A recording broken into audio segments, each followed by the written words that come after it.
We're on the record. Call meeting to order. Sunshine Ordinance Task Force at 4:01 p.m. Please call the roll. This is the Sunshine Ordinance Task Force, January 16, 2018 meeting. On the call of the roll, Member Eldon. Present. Eldon present. Member Josh Wolf. Wolf absent. Member Copra absent. Member Tesfa absent. Excused. Excused. Member Moss. Present. Moss present. Member Kanata. Here. Kanata present. Member Fisher. Fisher absent. Member Hinsey. Present. Hinsey present. Vice Chair Highland. Present. Highland present. Chair Wolf. Present. Wolf present. Regarding agenda changes, I have been informed that Ms. Petrellis for item number 6 is currently ill and has requested a continuance. Okay. Any other changes or adjustments to the agenda? There are no others that I know of. Okay. Let's move it on. Next on the agenda, item number 2, approval of minutes from the Sunshine Orange Task Force December 19, 2017 meeting. Is there a motion to approve the minutes? Yeah, move to approve. Second. Moved by Member Kanata, second by Member Hinsey. Are any discussion, changes, edits, comments? No public comment on the minutes. Seeing no public comment on the minutes, can we take that by acclamation? Seeing no objection, item is approved. Let's move to the next item. Next on the agenda is item number 3. File number 17104, complaint filed by Kathleen Courtney and the Russian Hill Community Association against Nicholas Foster and the Planning Department for allegedly violating Administrative Code Section 67.21 by failing to respond to a request for public records in a timely and/or complete manner. This matter was heard on October 17th by the Education Outreach and Training Committee to determine that the task force has jurisdiction. Through the chair. Yes. I know Kathleen very well and have worked with her in the Russian Hill Community Association on numerous neighborhood issues, but I'm fine. There's no conflict. You don't feel like you would be compromised or biased? No. Okay. All right. Is everybody okay with that? Yep. Okay. Oh, sorry. Member Kanata, can you just sort of explain what your relationship is to the Russian Hill Community Association? I was on the board and a founder of an adjacent neighborhood association, and our group, Middle Polk Neighborhood Association and Russian Hill Association, worked on numerous planning and development issues and other issues affecting the neighborhood and the merchants over the years. And so you've never been like a board member or anything of? No. Okay. Just want to make sure. Thanks. Okay. All right. Seeing no objection, we can move this forward. Would you like me to provide a brief summary? Yes, if you don't mind. I believe at the last meeting, the Planning Department stated that they did not initially withhold any public records. However, there was a glitch in their computer system where their own staff members, when they performed a search, they thought they were retrieving all public records. From my understanding, they have fixed their system, and when they perform a search at this time, all records will appear. Okay. And did who heard the complaint? Was it EOTC? It was EOTC, yes. Was there any recommendation from them other than jurisdiction and public information? They have a recommendation to find a violation of 67.21 by failing to respond to public records requests in the complete manner. Okay, great. All right, so let's move to our complaint process. We'll hear from the respondent first. I'm sorry, my mistake. The petitioner or the complainant. We'll hear from complainant first. Maybe it would be helpful to describe how supporters of the complainant will speak, as she has several supporters today. Okay, so the way this works in our complaint procedure, after the primary parties speak, we call for any persons or witnesses to provide any additional facts or evidence. Those people then become party to the primary party, and they're excluded from public comment after that. Okay, just so everybody is clear. All right, so 5 minutes for the Primary, go for it. Good afternoon, Chair Wolf and members of the Sunshine Ordinance Task Force. John Baruso of the Russian Hill Community Association. The Planning Department acknowledges failing to provide a 30-page memo, a key document requested during our preparation for a Planning Commission review of the project at 60 Russell Street. The lack of this document may have impacted the outcome of our case. The manager of Commission Affairs has explained that, quote, there was a bug on our website, which was not exposing all documents. We accept that the omission was not intentional. We now know that the bug on the website was not an isolated incident. Planning admits that 1,300 documents were hidden from view until the problem was resolved on August 3rd, 2017. Certainly not every project involves a sunshine request, but with 1,300 documents affected, it's safe to say that in some cases the public was deprived of access to vital records. We ask that the task force direct the Planning Department to identify those documents subject to sunshine requests and notify the requesters affected. And while the 60 Russell case is over, we are here today to help prevent such lapses in the future. We ask that the task force request the following changes to the Planning Department procedures. 1. Ask that the Planning Department demonstrate to the task force that such lapses will be prevented in the future by requiring that all planners post their documents to the Property Information Map system as soon as they're created. 2. Ask that this requirement of all planners is included in a comprehensive procedures manual with compliance considered in staff evaluations and in the Planning Director's yearly evaluation by the Planning Commission. 3. Ask that these new procedures be announced publicly by the Director at the Planning Commission, telling the public that the Director agrees to procedures that require all planners to upload property-related documents to the PIM system within 10 days of record creation, so the documents are visible to the public and are not missed in records requests. Public access mandated by the Sunshine Ordinance is a goal of all city departments, but maintaining this openness requires tending. To quote the ordinance, as government evolves, so must the laws designed to ensure that the process remains visible. Thank you for reviewing our case and for pursuing the necessary reforms at the Planning Department. There are many pressures and influences at play in our city, but the public's full access to public records must be a constant throughout. Thank you. Thank you. I'm just going to stop for a moment. There was a document that was handed out.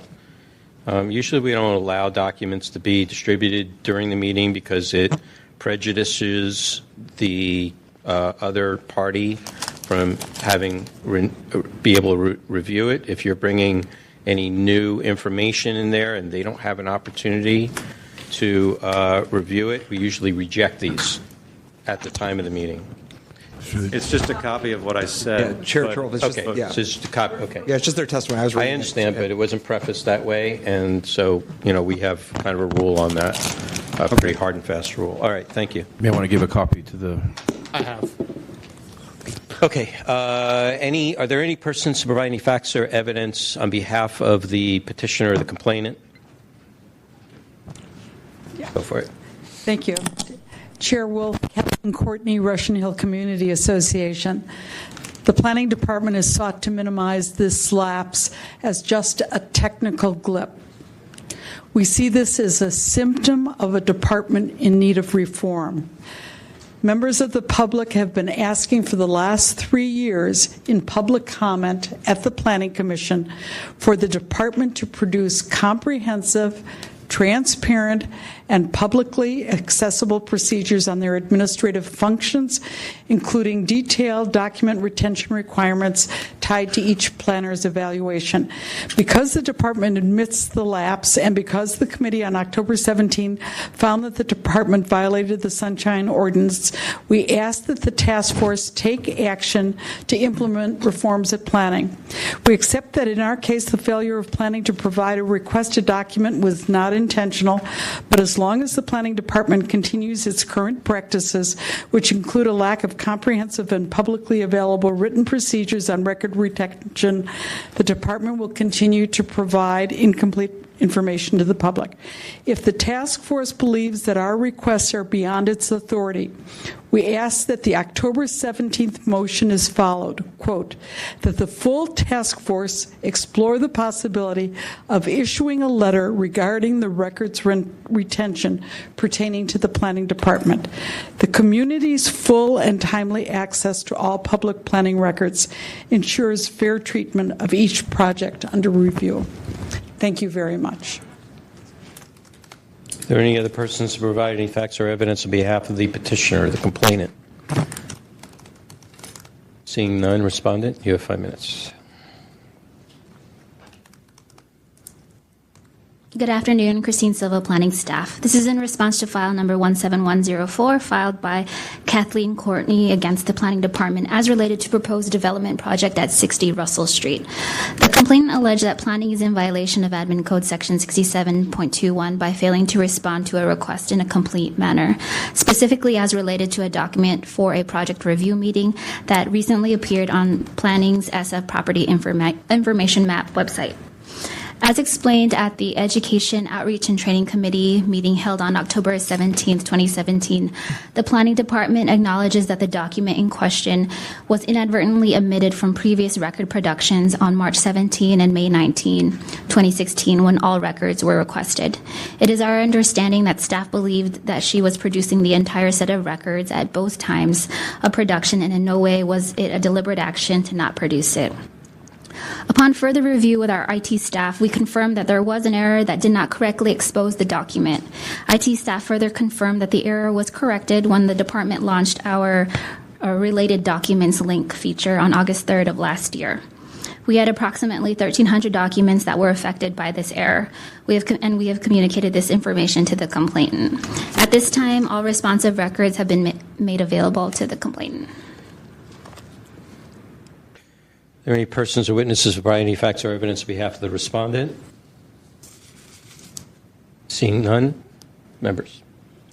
Vice Chair Howland. Ms. Silva, a quick question for you. I was hoping with something like this there'd be a member of the IT staff with you today, but can you speak a little more technically as to what happened? Sure. So the document in question was designated what we was called an internal review document. And so what our IT staff found was that any document in our system that was labeled an internal review document was not correctly exposing itself on our website.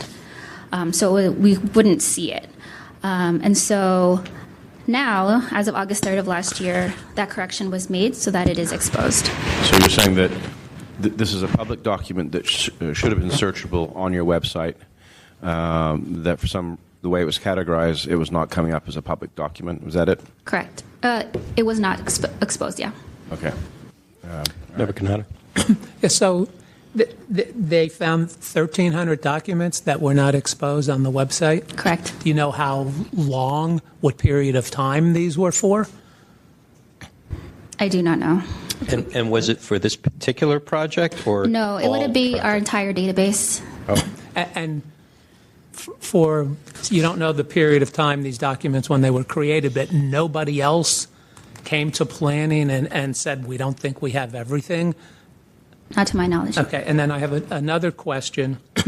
When you get a records request, and this named the planners just look online, they don't check their files for documents?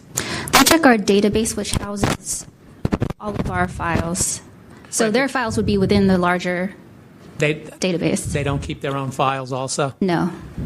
So just to make it clear, just to follow up on that, if someone should be able to go online and search on a lot of this stuff. If they can't do it, they submit a Sunshine request.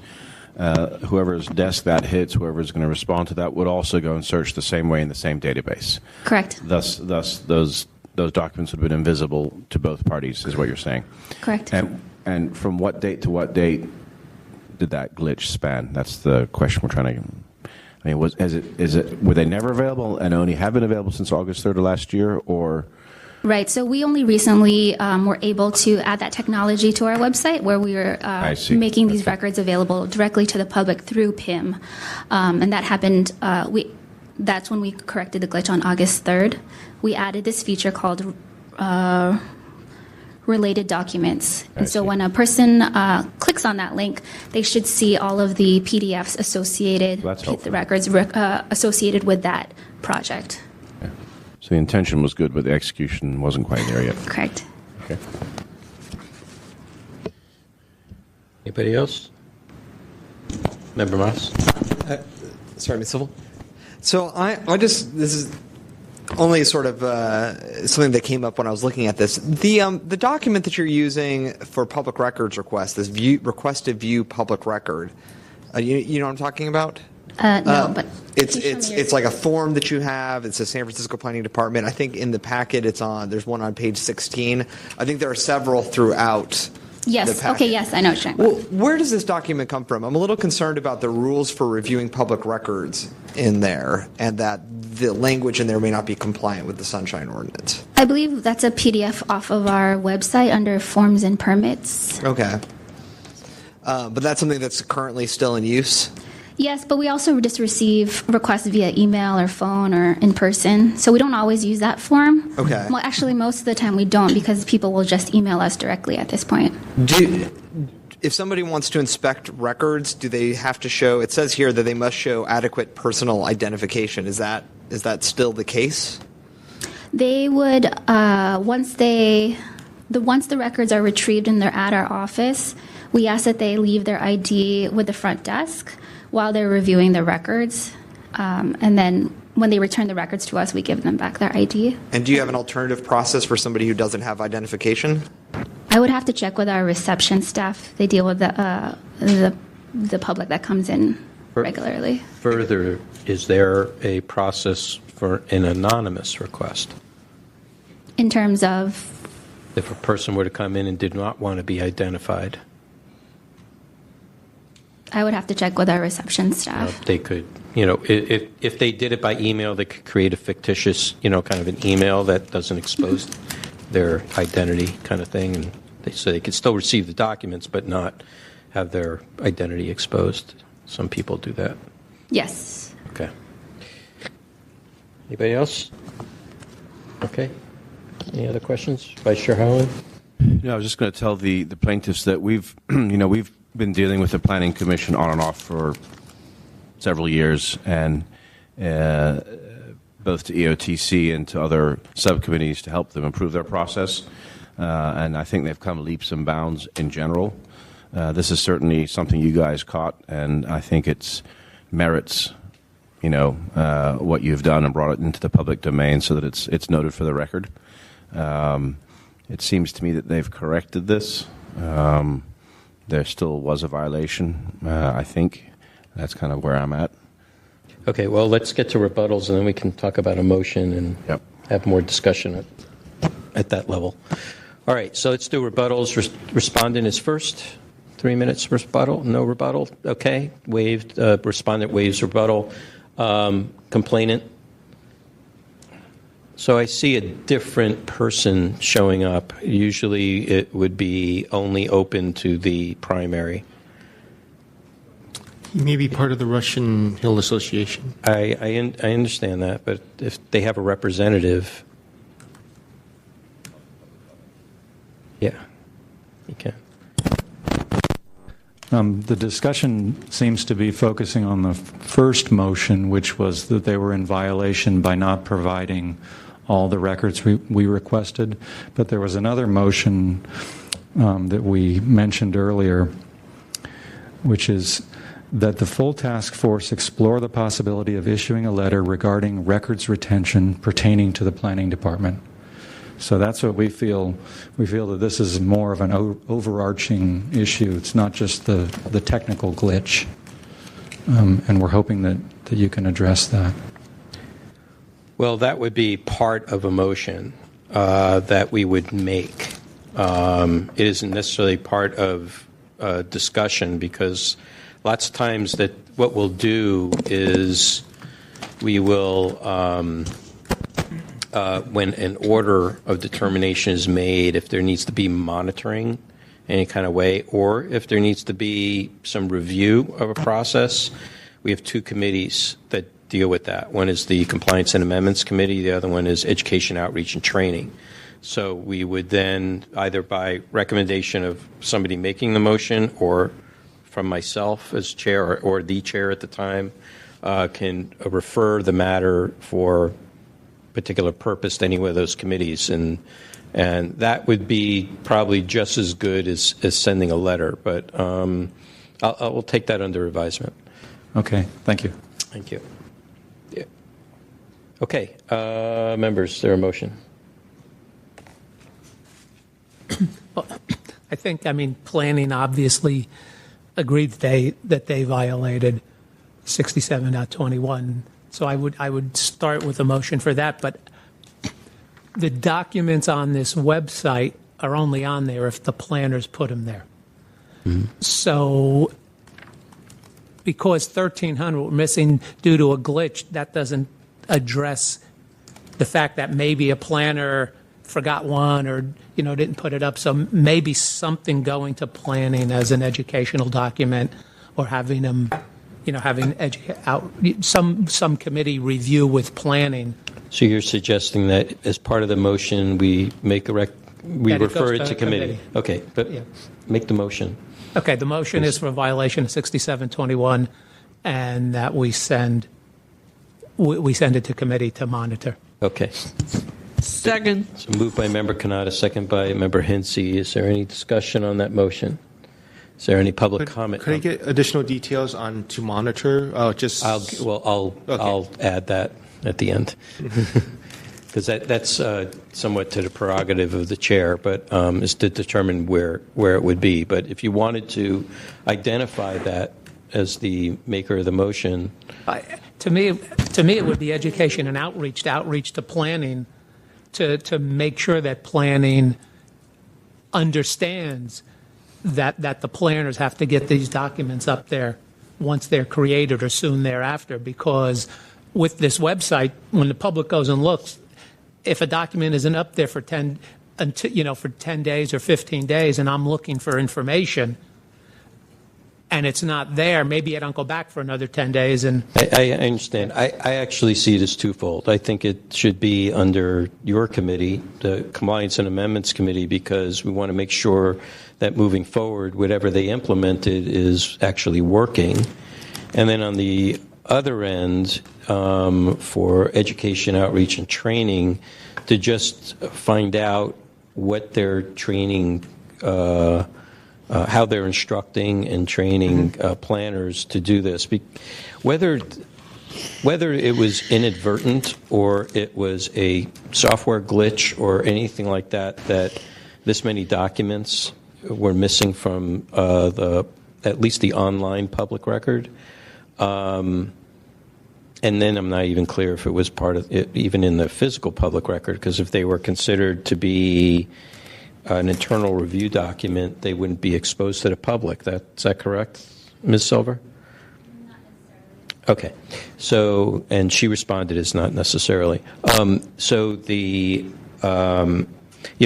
question is even if this was in place and a human has to press a button to post it, if that was missing, that's another situation. So I think a review by EOTC would be a good idea with that. Okay. All right. Anything else for the good of the cause? Okay. Public comment on this motion. Seeing no, ma'am, you're now party since you're a witness. But the other gentleman, if that tried to get up for rebuttal, if he wanted to, it's open to him. If not, we're going to want to move this along.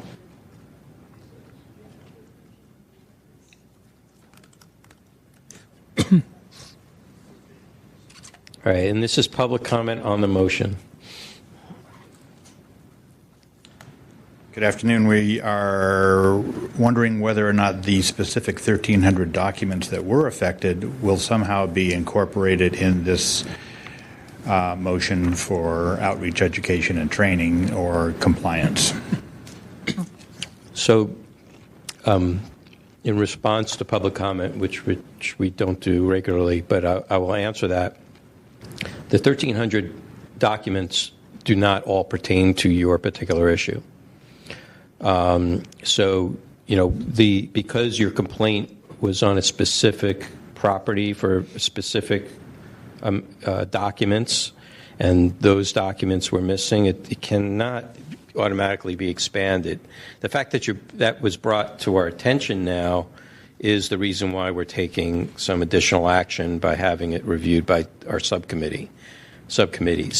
I think that at least to start, if we can get kind of get track on that, make sure that if we're satisfied with it and the way that planning has satisfied their own process, I think that would suffice. But we can't now just expand this to be global.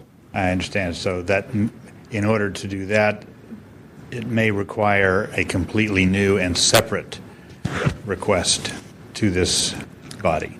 It could, but it will be up to the body to determine whether they would hear that case, because there would have to have been a noted violation involved.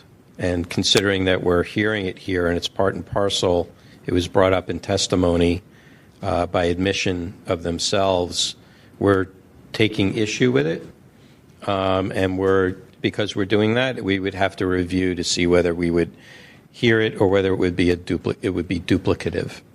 All right. Thank you. Okay. All right, members. Anything else for the good of the cause? Okay. Let's call the roll.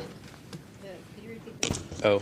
The motion is to find a violation of 67.21 for failure to respond in a complete manner, and to refer the matter to the Education Outreach and Training Committee for monitoring.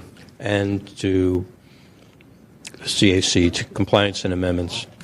To both committees, or compliance and amendments? To compliance and amendments. Right. So compliance and amendments will assure that the documents, that things are going up online properly, and that the documents for this particular complaint has been fulfilled, and EOTC will monitor and review the logs and training that everything is going according to their plan. Make sure that they're not continually missing more documents.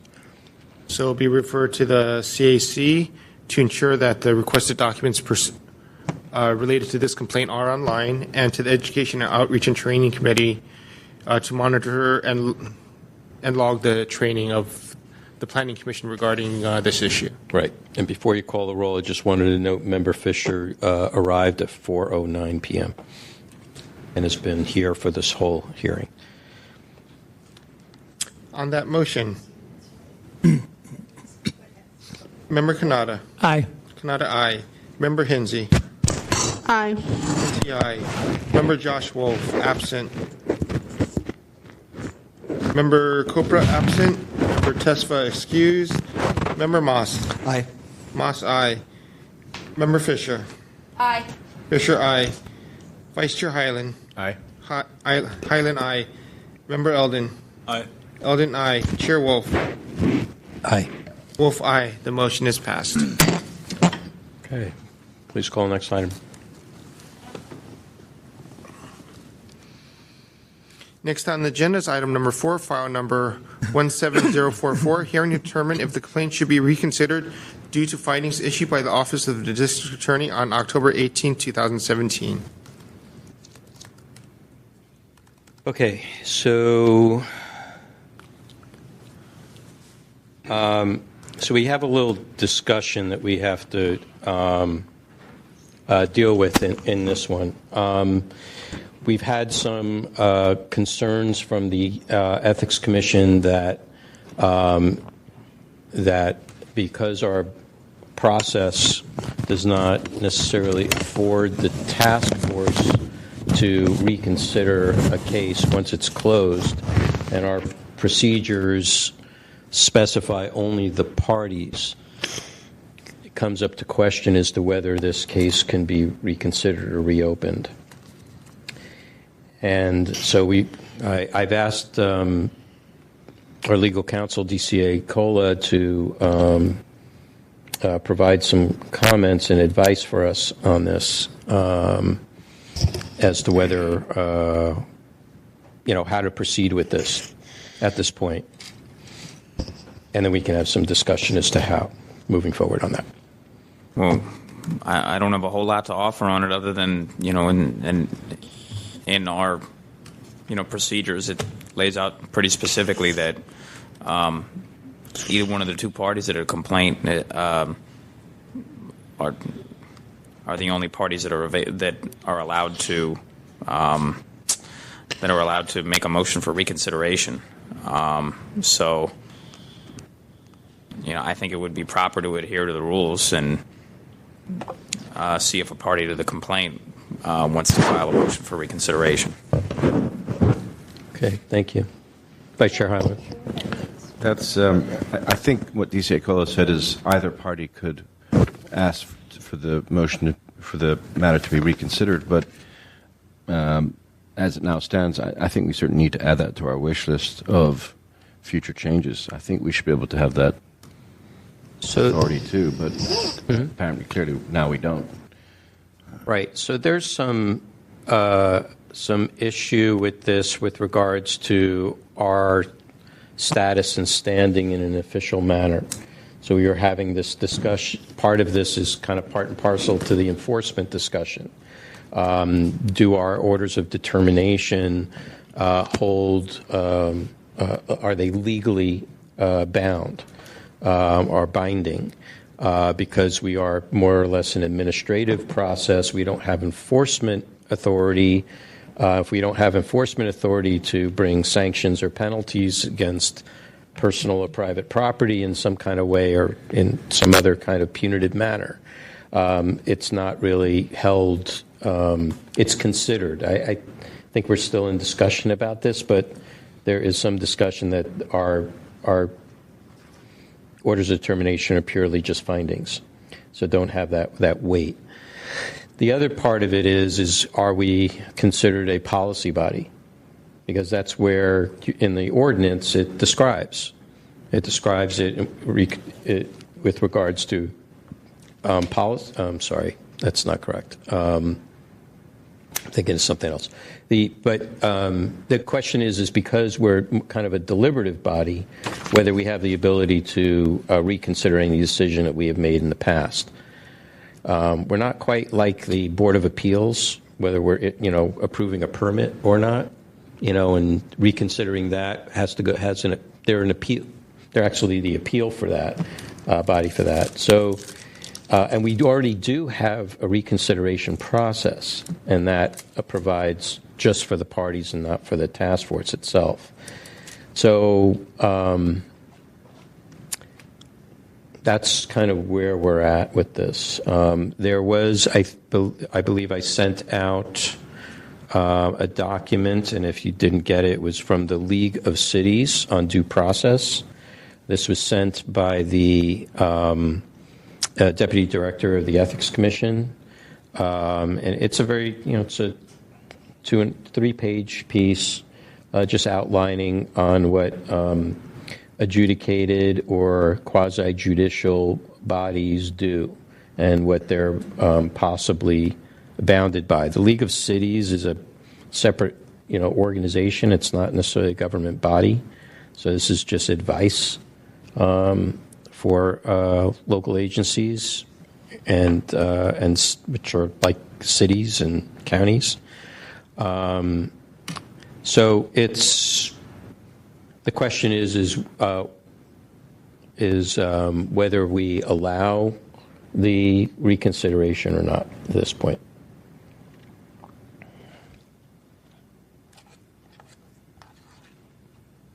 Perhaps I missed something. We allow the reconsideration from whom? We currently allow reconsiderations from either party. Has either party come forward? No. Okay. This was so the background on this was this is in relation to the case on the Ethics Commission where they, based on an emergency situation, had called a meeting to address an issue at the Planning Commission. there were Ms. Clark had brought a complaint in violation of the Sunshine Ordinance, of which the Sunshine Ordinance Task Force found, I believe it was 3 in favor and 5 opposed, finding no violation. Opposite. There, It was the opposite. it was 5 in favor. 5 wanted a fine violation. Oh, I'm sorry. My mistake. I wasn't at that meeting, so I'm just going by notes. So my recollection on that was from a scan. It was 5-3. It was 5-3. So it was 5 in favor and 3 opposed, which is not meeting the minimum threshold of 6 votes to approve, to find a violation. Subsequent to that, the San Francisco District Attorney cited a written opinion that he found the Ethics Commission to be in violation.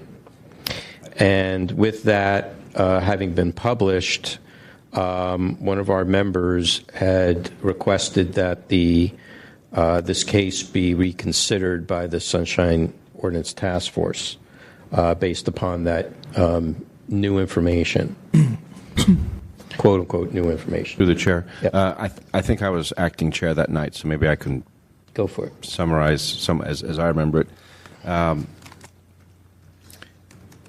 I think Commissioner Keene even admitted that he didn't follow the correct procedure, that this was a rare exception, emergency action. They should have had a 2/3 vote. That didn't happen.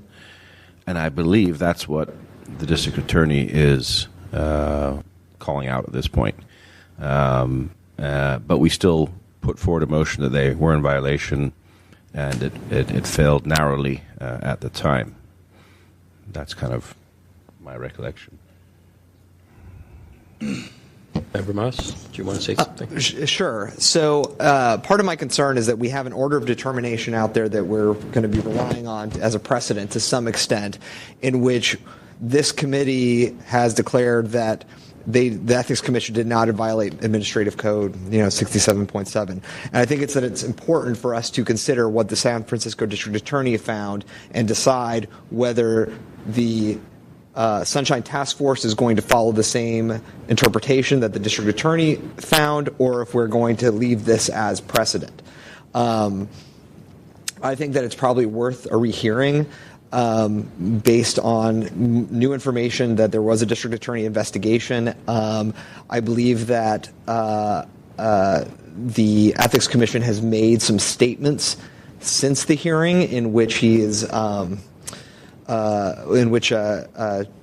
Chair Keene has he was very contrite when he came here and said that he had made a mistake. He has since doubled backed on that, and he did so in open session at the Ethics Commission in November. And I think both of those are worth considering, whether we have a full rehearing or full reconsideration, or we just abandon this order of determination altogether. I mean, there are options out there. I'm not comfortable leaving a precedent-making determination that was not found by a majority in either direction when we have a district attorney opinion out there. One quick follow-up to that. Vice Chair.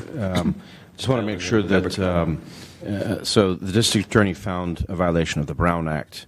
I'm just wondering, the motion which I believe you made, was that our version of the Brown Act? Yes. Okay, that was what we were identifying the same thing pursuant to SOTF.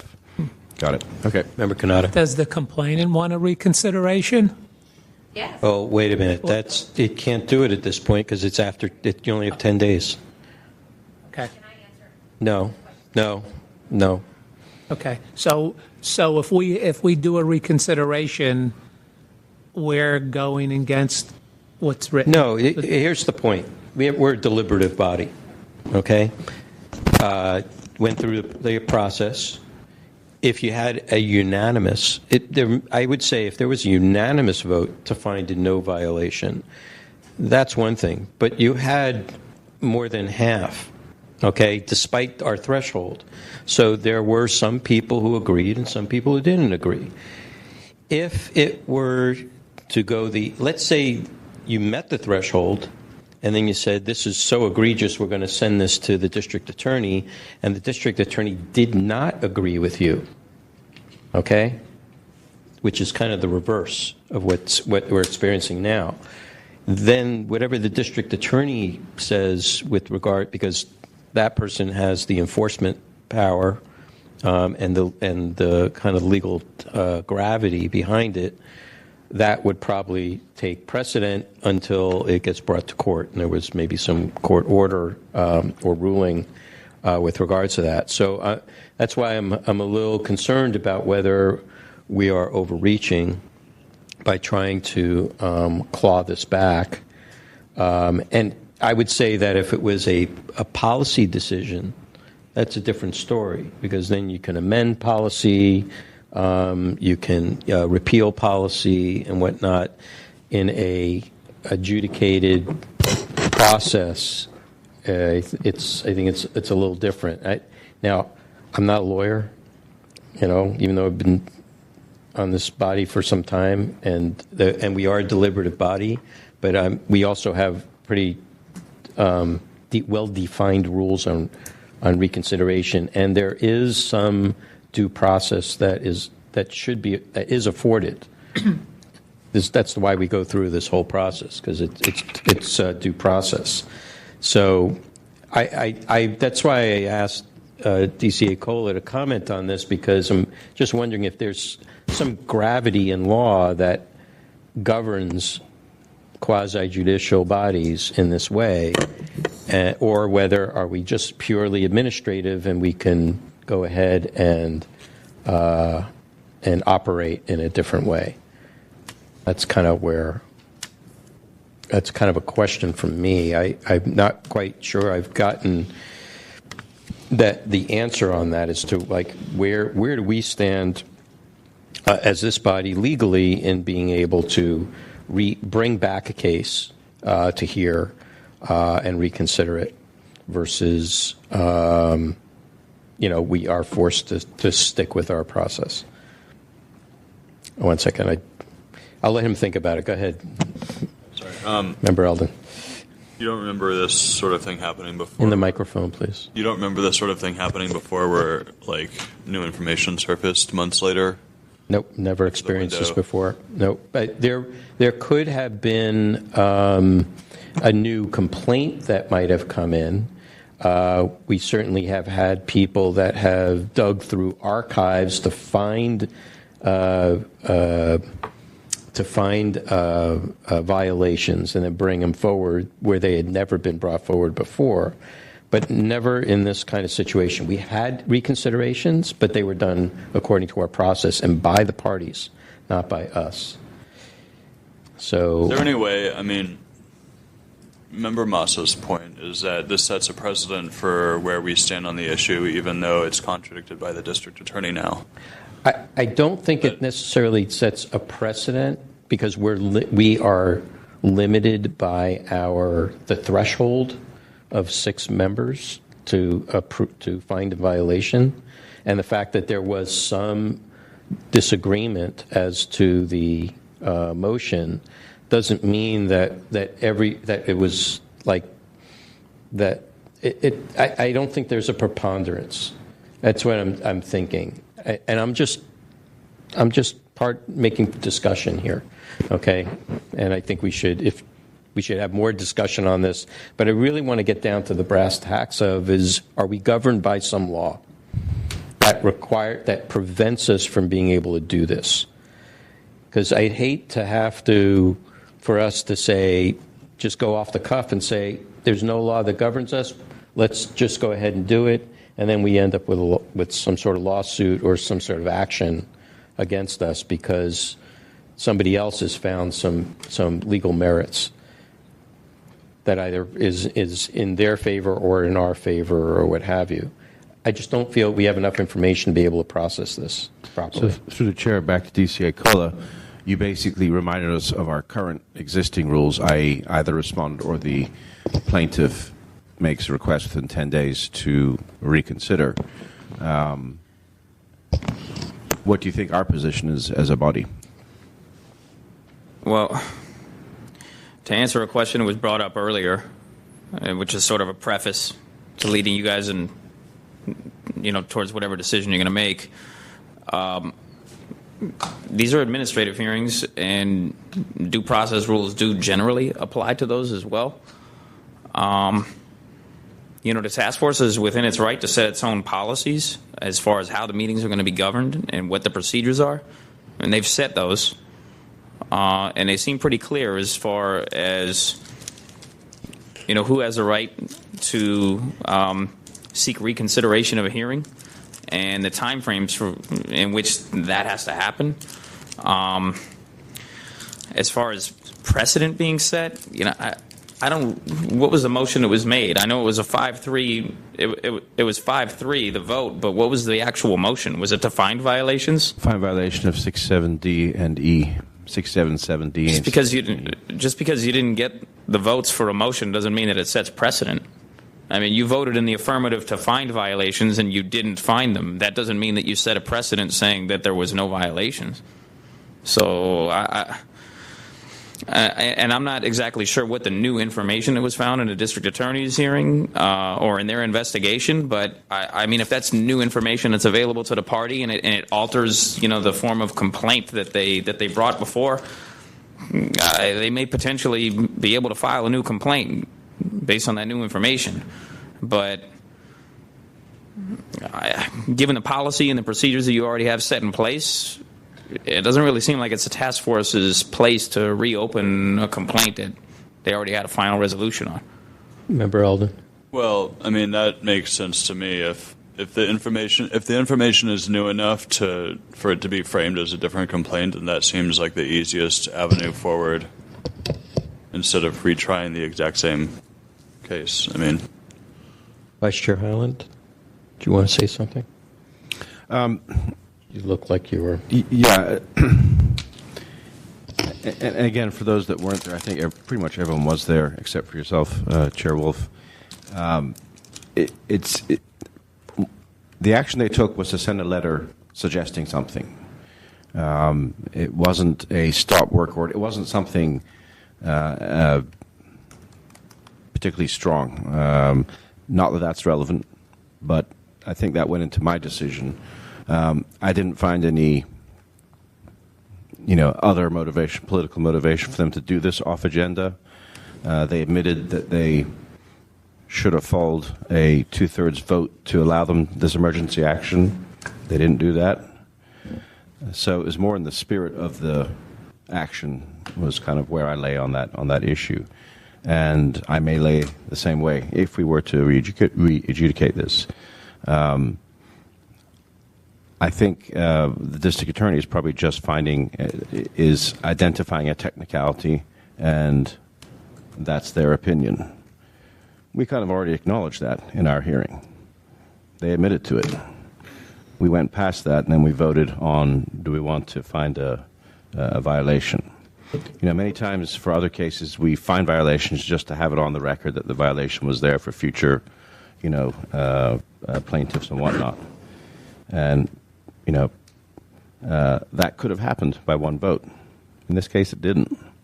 So I agree with DCA Cola that, there was a vote on this. It is what it is. I'd say if this very same case came up again, I'm sure this case, as well as the district attorney's findings, would be considered as part of a new case. So I don't think the work that we did needs to be undone. It's in the record. I think it was valuable the way it stands. And going forward, this will be part of a package, Yeah, I'm done. Thank you. Member Fisher. Yeah, I'm going to go on something you said earlier, Chair Wolf, that you're concerned about if we rehear this, somebody could come back at us. But at this point, really, there's 7 of us right here. It's been brought to our attention. There's been new information. I mean, we're here to kind of serve the people, the public and the people who come to us with issues and complaints. I say let's rehear it. Mm-hmm. Through the chair to respond. Would that be a motion that I would make? Or? What is new information? The district attorney's letter, Member Moss. It's not new information, though. It's basically, it's their interpretation of the information that was already available that we deliberated over. Okay. So here's the thing. The first thing I wanted to at least discuss was not the merits of the reconsideration. I wanted to discuss whether we had the process correct, or whether we could do this, whether it was this case or any other case where we had the ability to claw back or reopen any past case because of new information that may have come across. And that is really the thing. I would hate for us to, and it's up to what the body wants to do with this particular item, but I would hate for any process that we have laid out, if there was some overarching law that prevents us from doing that, that we, kind of disobeyed that or did not comply with it. And I would rather know what the law is regarding what governs us for these particular kinds of matters first before we actually move on it. So that way, if we are able to do it legally and safely, then we can just go ahead and do it. And then we can decide I see your hand. We can decide as a deliberative body whether some people want to do it or everybody wants to do it or not do it at that point. I just want us to be appropriate and to do it correctly. Member Eldon. I don't have the answers to that for you, but it does seem like them refiling with different information is a solution that gets around the entire discussion you're bringing about? It's not our job to suggest what should or could be done. I don't think that that's appropriate. Well, I mean, what we do all of the time, what our administrator does all of the time is says, you're welcome to file a new claim. Here's the paperwork. Under very specific circumstances, and that is, he's not the decision maker on this body. I don't think it's appropriate for us here to tell one or another party how to, whether a process. We often, in various circumstances, tell members of the public that if they don't think that we don't think their claim is covering what they're talking about, and they can refile another. I understand they can make that. a new claim if right, they but this is a completely different set of circumstances. Maybe. I don't see what's. I think what Chair Will's trying to say is, if we are able to reopen this in some shape or form, let's not miss that opportunity. And we're not getting a clear answer to that question. I will say, though, that the consensus from what I'm, taking the temperature, I think more people than less would want to do that on the body. But the question is the technicality of how do we do that. Might I suggest that is this something we could throw back to maybe some of the founders of the charter and get there? I don't think so. I think this is a due process issue. It's a legal issue. And since we're a quasi-judicial body, do we have some obligation under the law to, once a case is closed, it is closed. And if we provide an appeals process, which is our reconsideration process, if somebody does not agree with any of our ODs, even beyond the reconsideration period, they could take it to court and have a court overturn it or agree with it, and then issue penalties at that point. So there are other avenues for this to be acted upon, and the district attorney himself can issue penalties.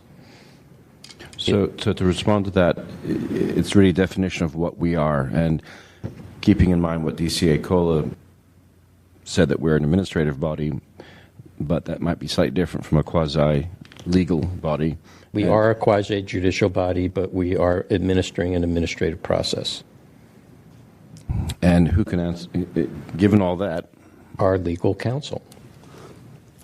I feel uncomfortable. I don't feel like I've got in a definitive answer as to whether, if we were to put a motion on the floor to reconsider this item, whether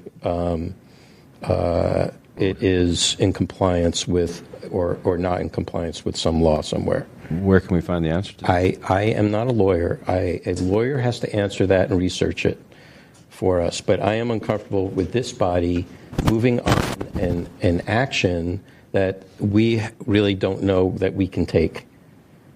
I would say as a deliberative body, on the one hand, being, following parliamentary procedure and all that, you can do that. And as I mentioned before, if it was just policy, like if it was like how we revise our bylaws and our complaint process all the time, that's one thing, okay? But here, when you have a due process, it's under a different rubric. And I'd be honest with you, I'm nervous about moving and allowing a motion on the floor for this right now without having that answer and being able to say, yes, you're free to do this, or absolutely not, this body can never do that until the law changes. So, Member Moss. I feel like this body needs to be able to correct its mistakes. And there has to be a process for that. If we found out, something we worked on a year ago was based on fraudulent evidence presented by a member of the public or a staff, we should be able to go back and look at it and be like, did we make this, decision properly or not, and should this stand? This is not the case here, but I'm just saying it should not be an absolute that we can't reconsider or we can't vacate things when the facts have changed and have changed substantially. I feel like there should be something we should be able to do with this, whether it's maybe short of a reconsideration, but we're able to vacate the order of determination completely, to just wipe it off so it does not exist. And I understand where DCA Cole's from, to think this is not a precedent setting, but I read the order of determination, and the way that we phrase the order of determination makes it sound like this body found that a violation did not occur, as opposed to we did not find a violation occurred because we didn't have the votes for it, but we wouldn't have had the votes to find a violation did not occur either. It's just the way that it's phrased in this order of determination. But wait a minute, so I'm reading the same order of determination. It does not say that except in a parenthetical notation at the bottom. I'm looking under findings of fact and conclusions of law. On what page? Well, I'm looking at the order that as it is on our website. So I'm looking on page 90 through 89 through 92. That's the actual order that I signed. So page 91, bottom of page 91. Bottom of page 91. Finding facts and conclusion of the law. Based on testimony and evidence presented, Sunshine Task Force found that the Ethics Commission did not violate Administrative Code 677. So that's what reads incorrect to me. Okay, so I would say then if that is incorrect, then I think making an amendment to if it's just a matter of wordsmithing, because if you look underneath that, the order of determination, it says, yourself, Member Mott, seconded by Member Testified, move to find the Ethics Commission in violation. And then it goes on to say that the motion failed. Okay? So it doesn't say that there wasn't a motion on the floor to find a violation, that there was no violation per se. It just means that the motion to find violation just failed. Okay? If you think that the findings of fact and conclusion of law, if that section was written incorrectly, that's one thing. Okay? That doesn't change the outcome. Right. Okay? So if you think that needs to be changed, I think you can ask for an amendment to that, but as long as it doesn't change the outcome, I don't think there would be a problem. Through the chair. Hold on, let him finish. Yeah. So I would support reconsideration. I'm just trying to explore other avenues here.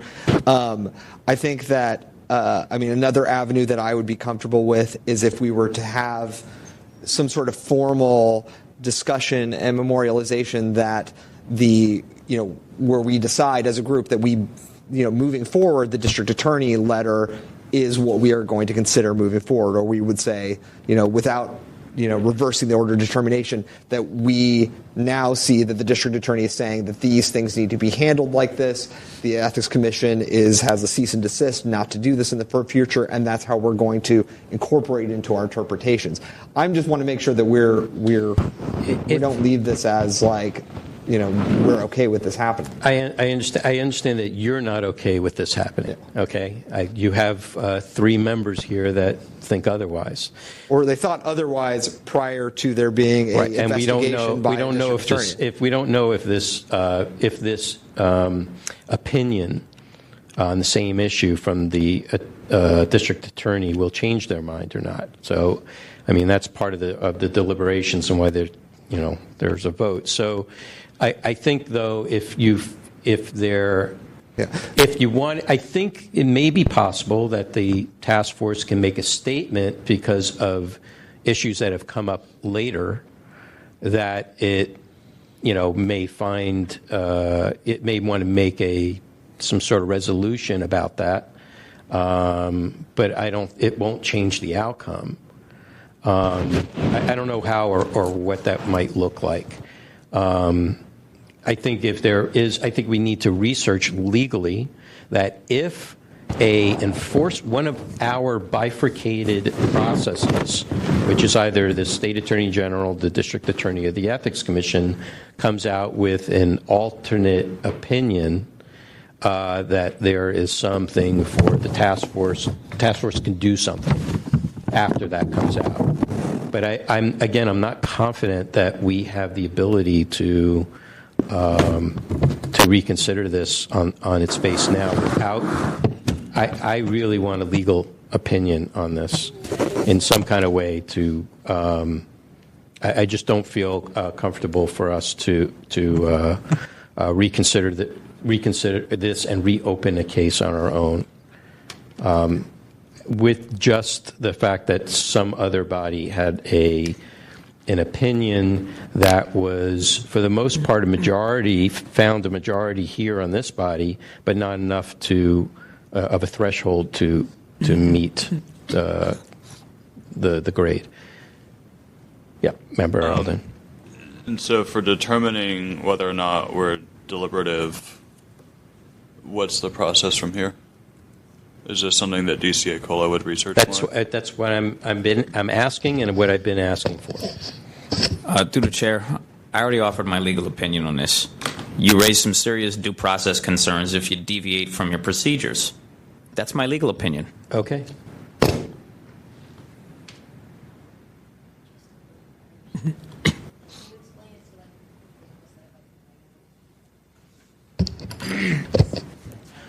The task force procedures state who has the right or who has the ability to seek a motion for reconsideration.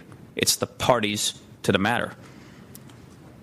And it says that they have to do so within a certain time frame. Now, I understand that members of the task force want to reconsider this matter right now, but nothing in the bylaws or the procedures allow them to do so. So changing those on the fly and reconsidering it on your own right now would raise some due process issues. Yeah, Member Fisher. Having heard that, as much as I would like to reconsider this, it's probably a good idea that we not reconsider it, and maybe the party that brought it up in the first place could follow other procedures that were suggested. And we're done.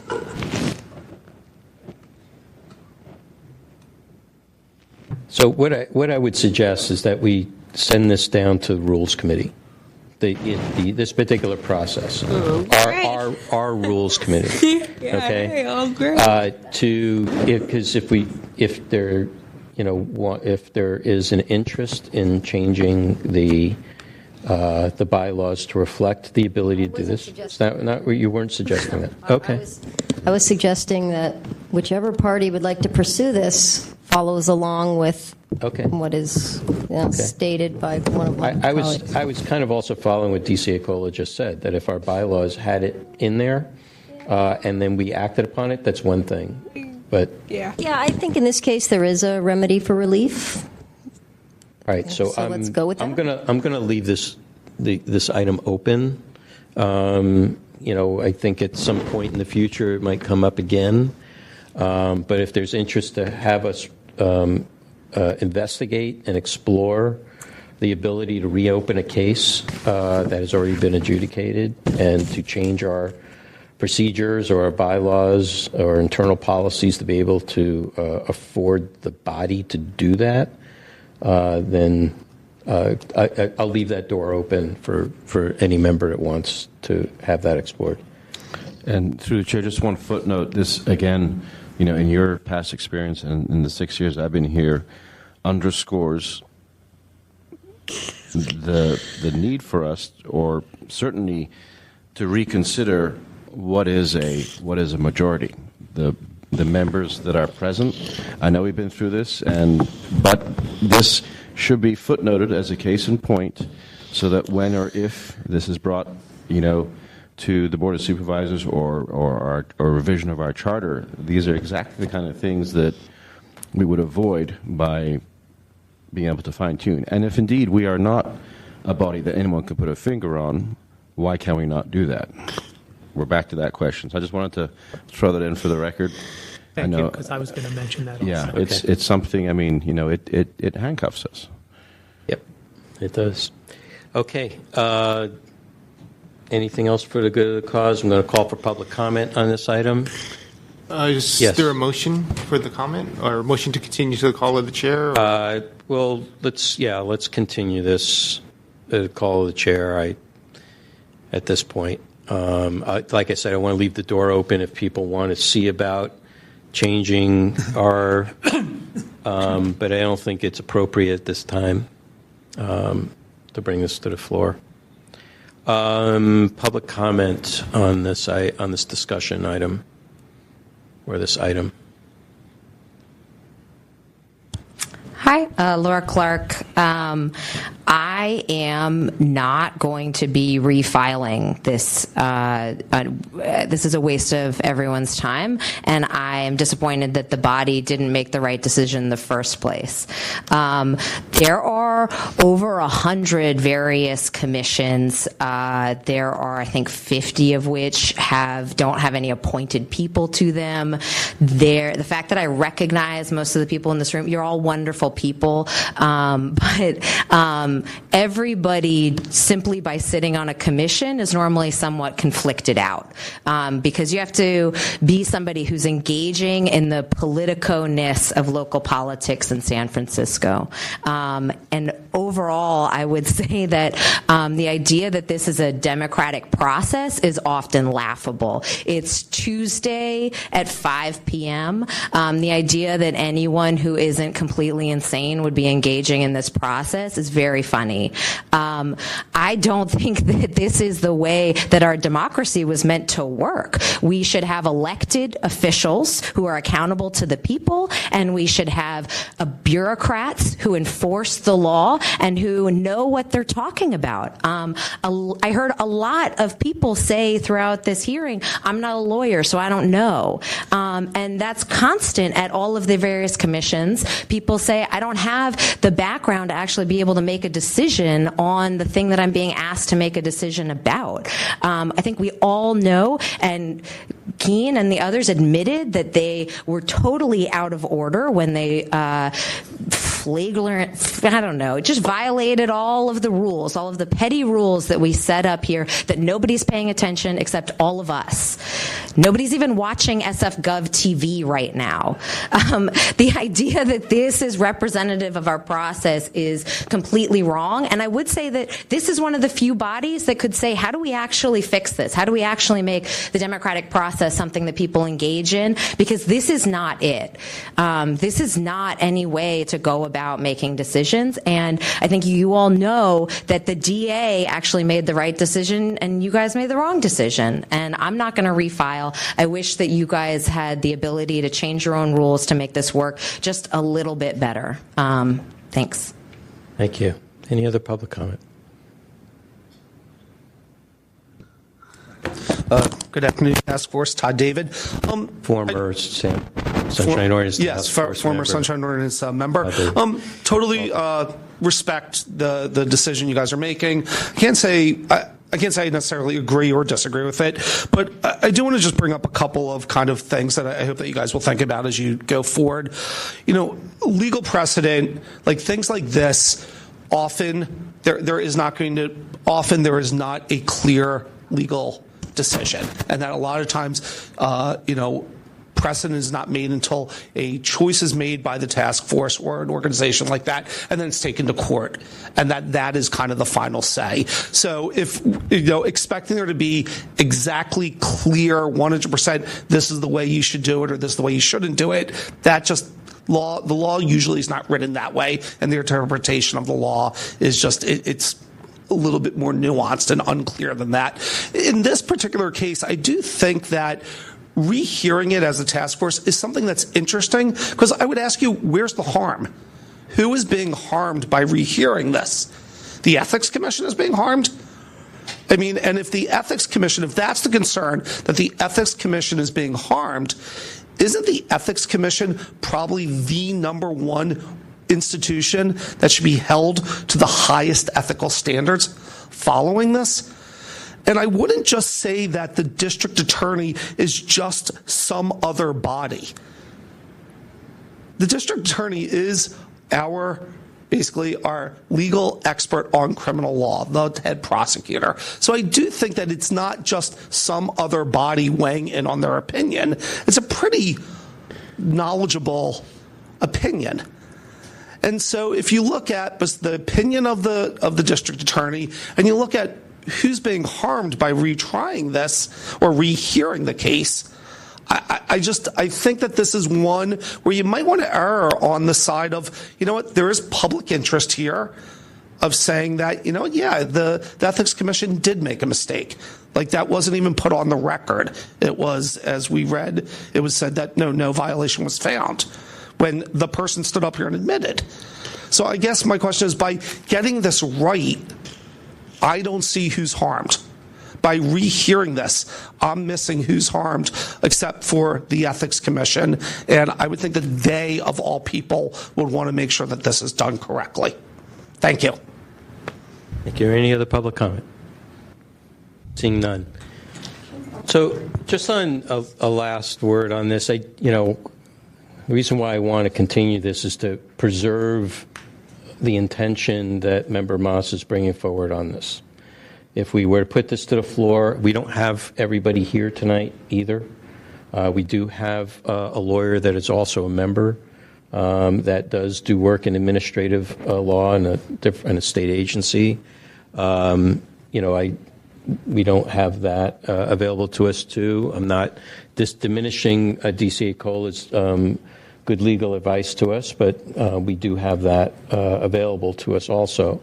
But I think if we were to put this to the floor and it did not muster enough votes to bring it to consideration, that would be also not good, especially if later we found that we could do it. I would much rather err on the side of safety to make sure that we're doing things appropriately, so we can confidently do this, not just for this particular case, but for any case.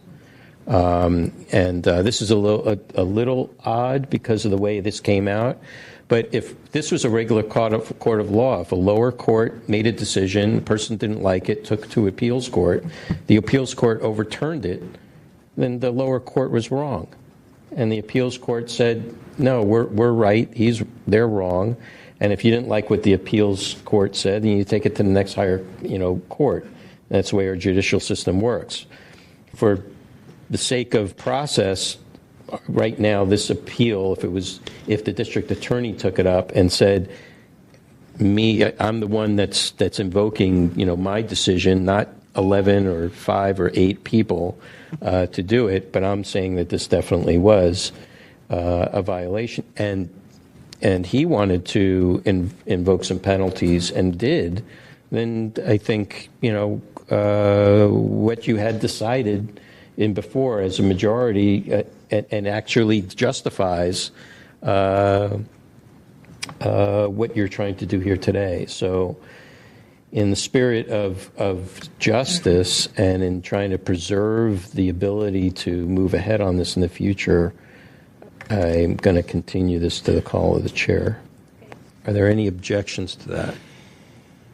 Seeing no objections. Okay. So let's move to general public comment. Next on the agenda, item number 7, public comment. Members of the public may address the Sunshine Ordinance Task Force on matters that are within the task force jurisdiction, but not on today's agenda. Any general public comment?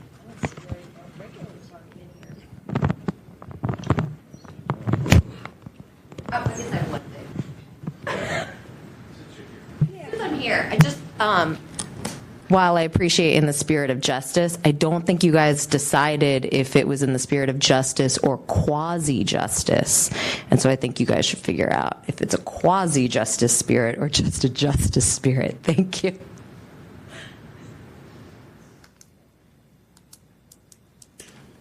Okay, let's call next item. Next on the agenda, item number 5, file number 18004, hearing to review relevant sections of Administrative Code, California Government Code, and other related codes to determine if a member of a commission, committee, task force who is accused from a matter may provide testimony during public comment or as a witness. I did do a little bit of research, and I have provided it on page 106 and 107. Thank you. So this is the situation where we have a member of our body that feels conflicted on the case, but then wanted to speak as a member of the public on the same case.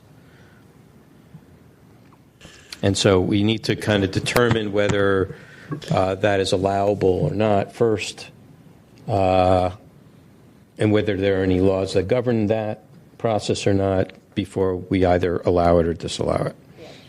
Yes, member. Jumps out at me is number 3 on California Code of Regulations. Leave the room until after the discussion vote and any disposition is concluded. So maybe I'm just taking this at face value, but if you're leaving the room, you can't comment. Well, if you look at item 4, they are allowed to come back and speak during public comment. Oh, so they can come at public comment. Public, the chair, it says Yes. public comment on the issue, right? Not general public comment. It says general public speaks on the issue. So if I've recused myself on something, all the deliberation, boom, boom, boom, boom, boom, a motion is made, public comment, I can come back in the room. That is my understanding. That's how I understand So I can't be here for the back and forth, and I can't speak to the item either. I can speak just to the motion, but I can't be facts and evidence. Yes, I'd like to offer facts and evidence. Okay. All right, let's get some order here. And this So one, member A, basically, this is saying financial interest only. So Yeah, that, and if I can I just speak freely here? Go ahead. That's, when people say, well, I'm recusing myself because I know this, I always read it as financial interest, as in I have to recuse myself because last year this person paid me to do a consulting gig. I mean, I always thought it was that clear. So I'm wondering whether, at least for our purposes, there are some passages in state law with regards to like extreme bias, even if it's not financial. Yeah. I remember reading some passages on that, maybe for a specific body, I'm not sure. But, yeah, I don't know. So this sounds like that it would be allowed. At the bottom of page 106, it talks about recusal with regards to financial interest. That's pretty much relating to the Bagley-Keene Act, though. Bagley-Keene.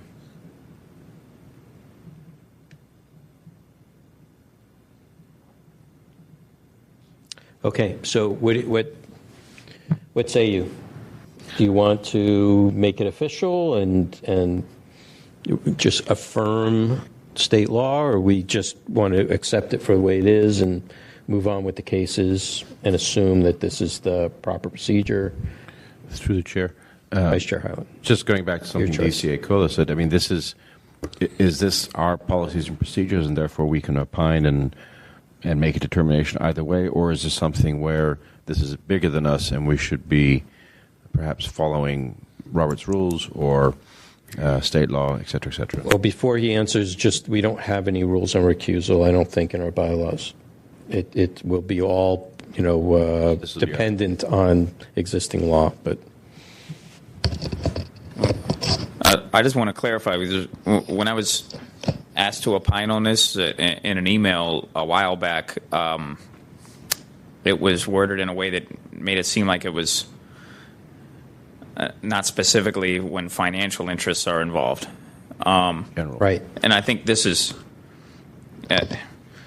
this rule applies when they have a financial interest in this decision. So the scenario that someone mentioned earlier, where you did consulting work for somebody last year and now they're before you here for something else, I don't even think that applies in that scenario. I mean, unless it would be, if they. It would apply in another circumstance where you're actively getting paid for something that is before the hearing right now. Mm-hmm.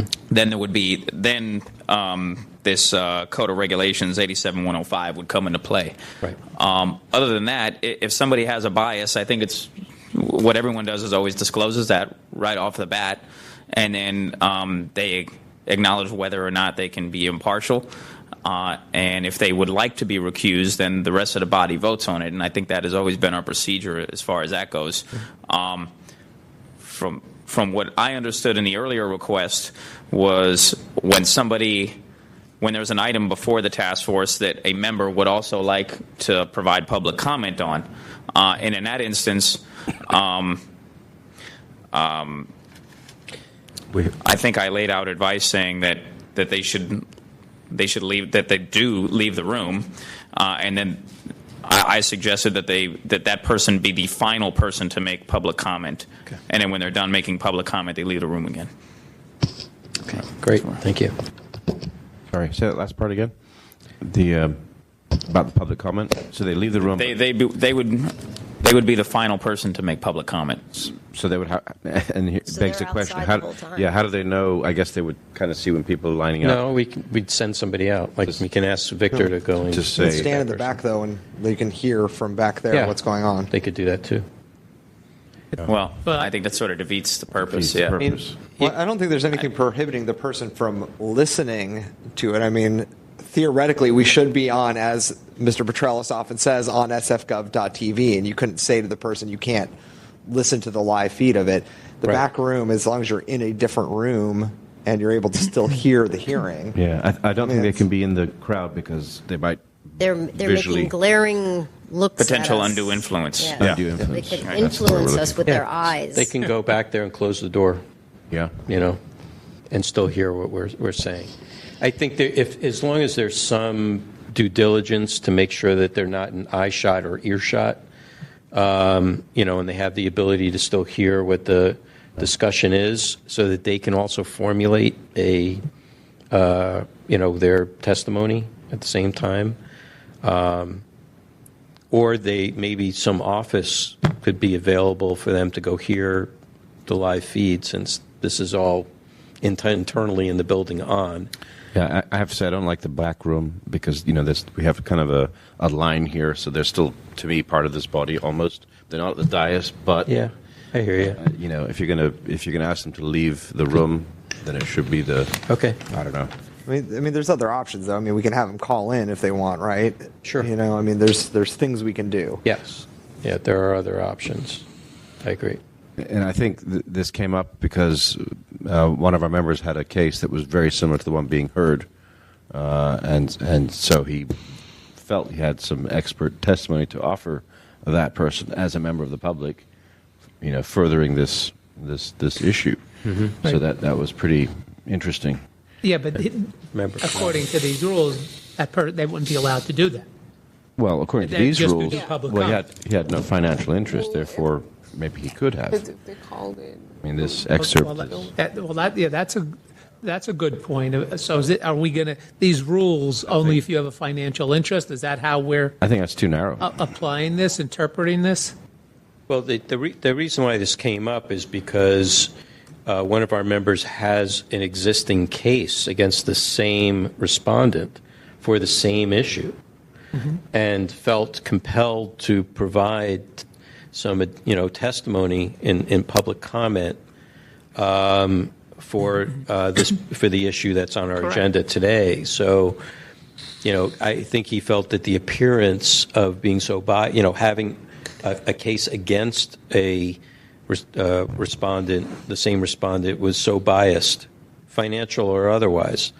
So, that becomes the question. I think based upon what DCA Cola was advising us on was if we felt that it was so biased that it would be in that way, much like Member Kanata started us out today in today's hearings, then we could vote that person to be recused. They didn't even have to say it. If you know for some reason that they had blasted something on social media that was so biased for the one party or another, and even then that may not be, it's their opinion. They're one vote out of 11. So what difference does it make how biased they are at that point, even at that level? I mean, that's another way to look at it too. That's why they're not, it's not one person making decisions, but more or deliberative. So I think, are we in agreement to just let the law speak for itself at this point and we just follow the process of allowing the member to, so what it would be? The member would leave the room or not leave the room? Because this is with regards to financial matters, conflicts of interest or potential conflicts of interest. Through the chair, as I was saying earlier, if a member has finances at stake in a matter that's before the task force, then Code of Regulations 87-105 definitely comes into play, and it should be adhered to then. Okay. But in earlier circumstances that we were discussing, I think we should adhere to the procedures that I recommended, and I think they follow our policy and our procedures. Okay. So we would decide if we feel that there's bias and we wanted to recuse somebody, we would And then they could just take action. They'd be the last person to make public comment if they wanted. No, what he's saying is that we would recuse them. Right. Oh, but then they could still come in and make public comment, be the last person. Correct. Okay. Okay. All right? Okay. Any public comment on this discussion? Seeing none. Okay, let's call the next item. Do we need to take any formal action on this? No formal action is needed. We're just going to follow our current procedure and the law as it currently applies. Next on the agenda, item number 6, file number 17094, complaint filed by Michael Trellis against President London Breed. That was continued, isn't it? We didn't take an action to continue it yet. Oh, okay. So would you like to continue this to the call of the chair? Yes, let's continue this call of the chair since the complainant had requested. He is ill and requested. So you requested, so yes, let's do that. Would you like to take any public comment? Yeah, but I thought we did this during agenda when we reviewed the I agenda. announced it, but we didn't actually take a vote to continue. Okay. Let's vote. All right. Aye. You want to vote? Okay. So is there a motion to continue this item? Sure. Motion to continue this item. Second. Moved by Member Fisher, second by Member Kanata. Is any public comment? Seeing no public comment, can we take this by acclamation? Seeing no objection, motion is approved by acclamation. Please call the next item.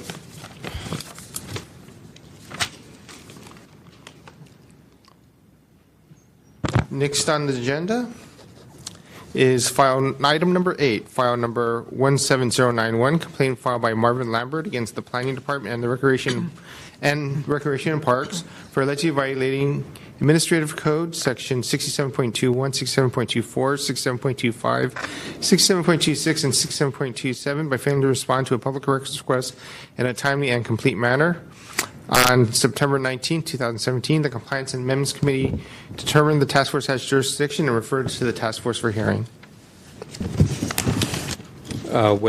What committee heard this? Mine. Okay. So, Member Kanata or Chair Kanata. There's a few issues here and a few departments.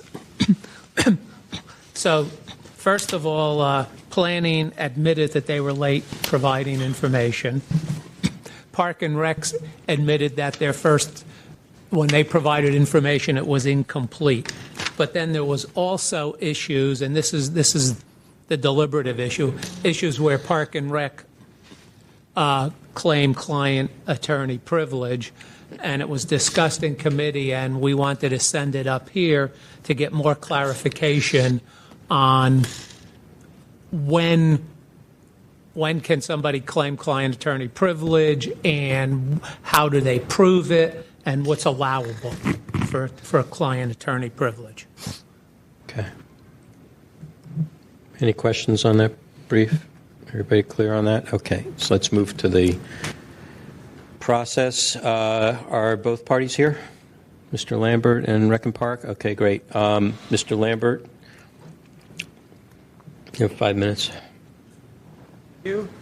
So I think this is a big issue, this issue of claiming client-attorney privilege or attorney-client privilege, because how it's being practiced here is just pulling it out of thin air. Apparently, if you're not comfortable answering something or providing information, or it's going to be embarrassing to you, they invoke attorney-client privilege. And I have 4 complaints before you, and I just see that 2 of them today, and then 2 of them are going to be heard by the committee on the 30th, and one of those involves the same basic thing as attorney-client privilege. The other one is a separate item. The research I've done, and I provided this, is very specific when you can claim attorney-client privilege. And there's been no justification for any of these, and this is the Planning Department and the Park Department both have used this. And I'm not sure on this complaint if we're going to be talking about both of them, or when we get down to item number 9, perhaps we'll bring in the Planning Department. But they've never given any reason, any backup, other than just picking out of the air attorney-client privilege. And I've itemized, I've gone through the law, the specific cases. There has to be pending litigation. That's never been on the table. Disclosure of the document violates state or federal law. That's not been claimed. The attorney claims a work product exemption. That's not been a claim. Further, the Sunshine Ordinance says that withholding is discouraged by law. In other words, the bias is to disclose. And if it's a document that's partially, then you redact the part that maybe appropriately should not be disclosed, and then you disclose the rest of the document. Interestingly, I got one answer that did that. On all my inquiries I've done, one of the staff people did provide a document with several things redacted, and just the part that addressed my question was shown. So that was fine. But that was the exception. And then I have other issues about waiving the attorney-client privilege, the way it's handled, since, who's the attorney, who's the client? They're not saying that. And if other people know about the information, that effectively waives it. So I just cannot imagine that invoking attorney-client privilege is a basis for any of these inquiries I've made. And I think this is a serious issue because it kind of makes a mockery of the whole Sunshine Ordinance process. If somebody just doesn't want to answer and they can just say, oh, I have attorney-client privilege, and they just invent it out of thin air. In some of these cases, there's not even evidence that an attorney was even involved in a conversation. So I think the overwhelming burden is on the departments to show why they're doing this, and I think this seriously should go to the Ethics Commission. There ought to be some sort of general statement made, guidelines, training, and so on, that you can't just invoke attorney-client privilege because you don't want to answer information inquiry. Thank you. Thank you. Are any persons or witnesses providing any facts or evidence on behalf of the complainant, the petitioner? Seeing none, respondents? Now we have 2 respondents on this? Yes. Okay. Reckin Park and Planning. Okay. But I believe the attorney-client privilege for planning is on the next issue. This one, planning just admitted they were late with documents. Yeah, but the way this is written is that it's for Right, both parties. Right. But that's because, okay, yeah. I'm a little concerned because it affects how we allow, how many minutes we allow each Planning party. should talk then because there was a complaint against planning for not providing documents in a timely manner. in this one. Okay. Yeah. So this one had. I understand what you're saying. Okay. I'm just trying to. You're stating that the planning should be the one to be the respondent in this. Both departments should, because in this complaint, there was a complaint against planning for not responding in a timely manner, and there were a couple of complaints against Park and Rec. One was they didn't provide all the records. That's fine. I'm just going to make a command decision. I'm going to allow each of those parties 5 minutes to present their cases, because since they're both involved in this, it's a little inappropriate. I think it should have been separated. There should have been two separate complaints. So they're different parties. We usually don't do it this way. Okay, Ms. Silva, you'll go first. Then Rec and Park will go second. We'll ask for a combined any witnesses or persons to provide any additional on behalf of both of you, for either one, because I don't want this to take up too much more time. Go ahead. Okay. Christine Silva, planning staff. And just to clarify, I'm speaking to the request made on July 27th, which is this file number 17091. The next item is in response to an October request, which is file number 17112. So on Thursday, July 27th, the Planning Department received a request via email from Marvin Lambert for records and communications related to the Cottage Row Garden Project. On Wednesday, August 9th, staff completed review of the records and produced those records to the requester. As of August 9th, staff considered this request complete.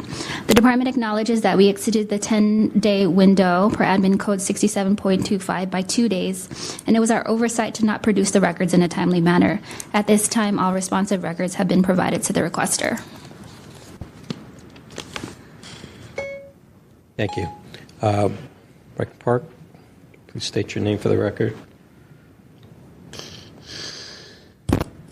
Good evening, members of the task force. I'm Eric Pulowski with the Recreation and Parks Department. Sure, by way of background, we did respond to Mr. Lambert's request in a timely manner. We did neglect to include a few responsive documents. Those documents, Mr. Lambert did receive them. He received them from the Planning Department. They weren't in RPD's universe of documents. I've admitted that error. We did also withhold some documents. I believe it was 5 documents total pursuant to attorney-client privilege. These were 5 direct communications between the city attorney and RPD staff. I notified Mr. Lambert we were withholding these documents pursuant to attorney-client privilege, and the relevant codes are San Francisco Administrative Code Section 6721K, and also pursuant to California Government Code Sections 6254K, 6276.04, and California Evidence Code Section 954. Thank you. That's all you have. Okay, now I'll call for any persons or witnesses for any facts or evidence on behalf of the respondents, either one of the respondents. Seeing none, members. So how? Member Canada. Is quoting just the 6721K and the California laws enough to claim attorney-client privilege? How are we to decide if these documents really fall into that category? If you have a legal question, we have legal counsel. So, I mean, if you have direct communication with your advice counsel, and I'm assuming they were probably emails that probably had the disclaimer at the bottom of the email stating that they're subject to it, that these are attorney-client privilege communications. I suppose that under the rules of evidence, you can ask someone to substantiate what the or how those communications were privileged. There's a thing called a privilege log that you would create.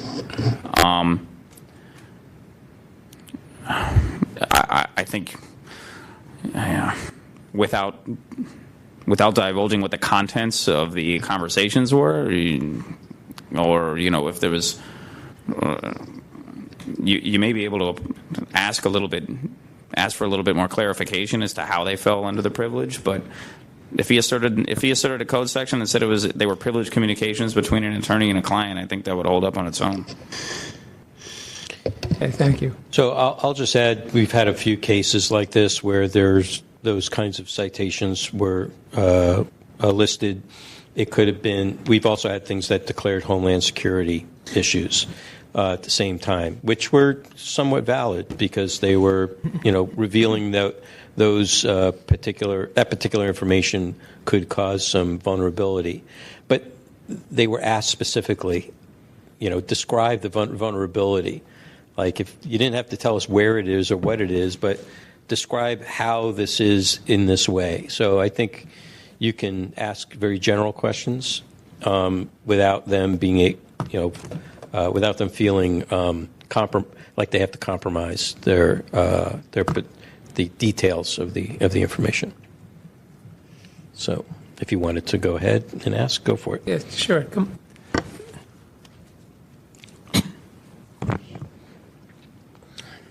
So, could you explain again these documents that aren't being released? Sure.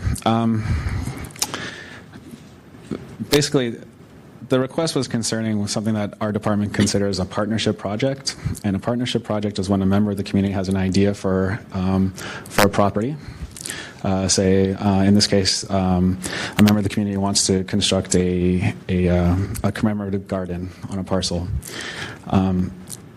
We have a process, we being RPD has a process for vetting and stewarding these projects through a pipeline that, and often it's an approval pipeline. So, for example, the concept has to go to the Planning Commission. And there are different steps.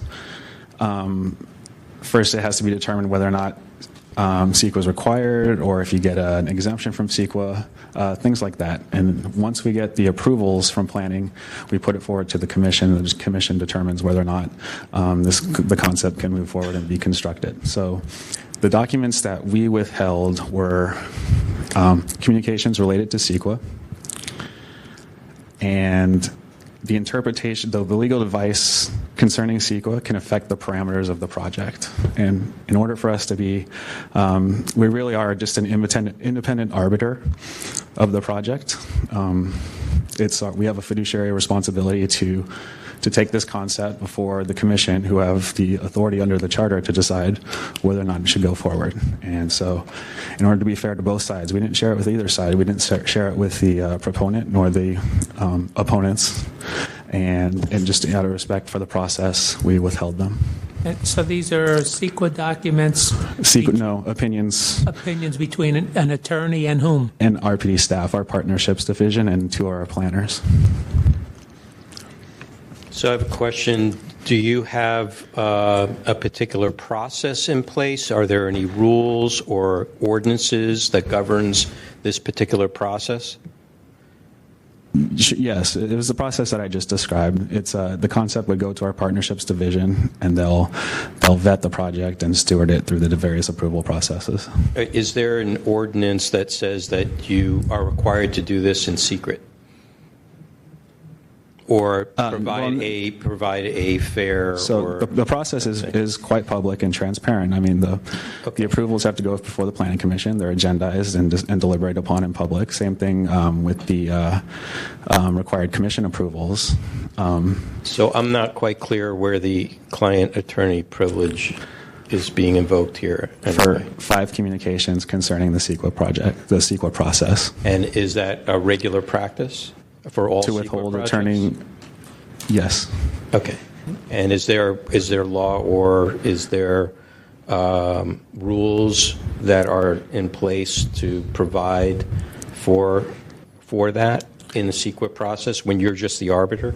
It would be the same rules governing attorney-client privilege generally. So the Sunshine Ordinance 6721K and the California codes I cited. Okay, great. Member Canal. And just to be clear, there was, at the Planning Commission, there was public comment on CEQA, on whatever findings for CEQA. Correct. And that was voted on also? Did something have to be voted on for CEQA? Yes. Okay. Thank you. But by the same token, there are some rules that apply to one commission, and different rules could apply for different discussions or purposes in a different commission. And although the rules governing disclosure of documents are the same. I understand that. The question is whether we do also have to determine whether it was appropriate.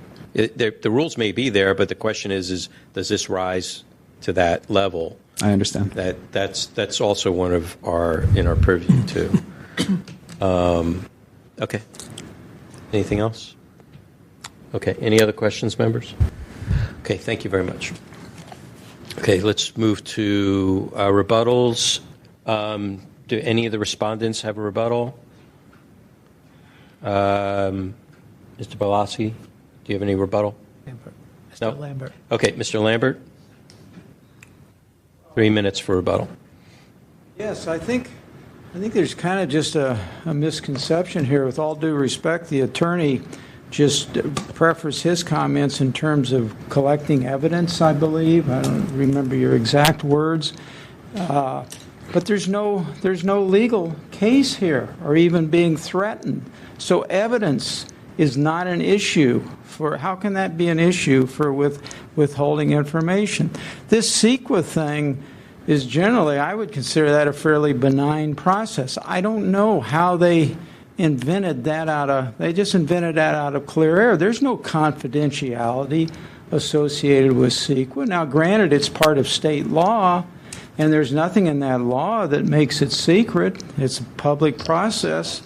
So this is what bothers me about this whole thing, the substantive part of this, before here, is that why is this happening? Why is there this effort to hide and withhold when there shouldn't be? I mean, that's what makes me really suspicious. I'd like to know what it is. I haven't heard anything here that comes under any client-attorney privilege. Just because they get an opinion from the attorney, that doesn't give it prevent it from being disclosed, and that's clear. What I listed, what I found in the law, the reasons why you may withhold, is mainly pending litigation, violation of state law, or attorney claims a work product. But other than that, the bias should be to disclose, and at least do partial disclosure. If there's something in a document, you cannot withhold the whole document just because part of it would be subject to this. You redact that part.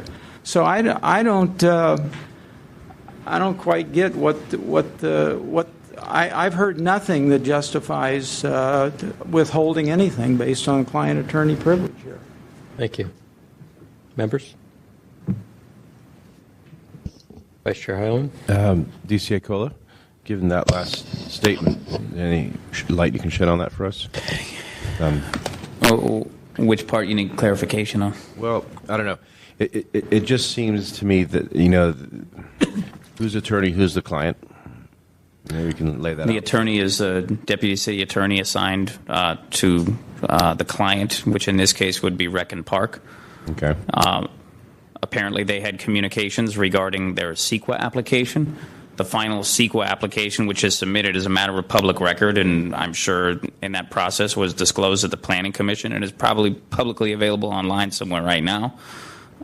Communications that they had regarding the drafting of that CEQA report are covered by attorney-client privilege. That's the work product that they're talking about, right? Yes. Okay, thank you.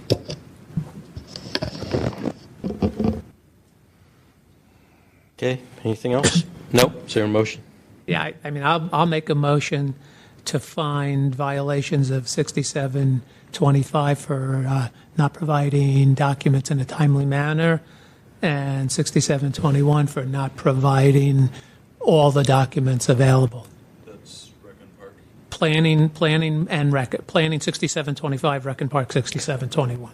All right, can we separate the motions? I'm not comfortable with combining two respondents in the same. Absolutely. So I'll move to find planning in violation of 6725. And should we go through that one and then come back? Okay. Mm-hmm. Okay.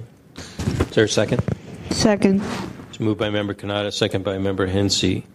Any discussion? Any public comment? Seeing no public comment, please call the roll. On the motion, find the planning department in violation of 67.25.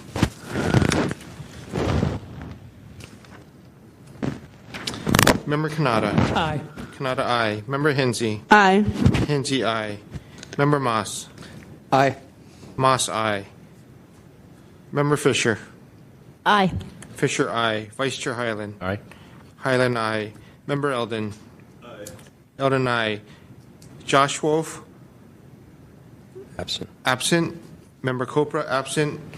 Member Tesfa, excused. Chair Wolf. Aye. Wolf, aye. The motion passes. Okay, another motion to find Park and Rec in violation of 6721 for not providing all the records they had. Is the Park and Rec Department or the Commission? Department. Department. Okay. Whose name? They're called separately. Okay. It's not like the Ethics Commission is a department, so just want to make sure we get the right name on the agenda. It's department. Okay. Is there a second? Second. Moved by Member Kanata, second by Vice Chair Hyland. Any public comment? Seeing no public comment, please call the roll. On that motion, Member Kanata. Aye. Kanata, aye. Vice Chair Hyland. Aye. Hyland, aye. Member Fisher. Aye. Fisher, aye. Member Hensy. Aye. Hensy, aye. Member Eldon. Aye. Eldon, aye. Member Josh Wolf, absent. Member Copra, absent. Member Tesfa, excused. Member Moss. Aye. Moss, aye. Chair Wolf. Aye. Wolf, aye. The motion passes. Okay, thank you. Next item.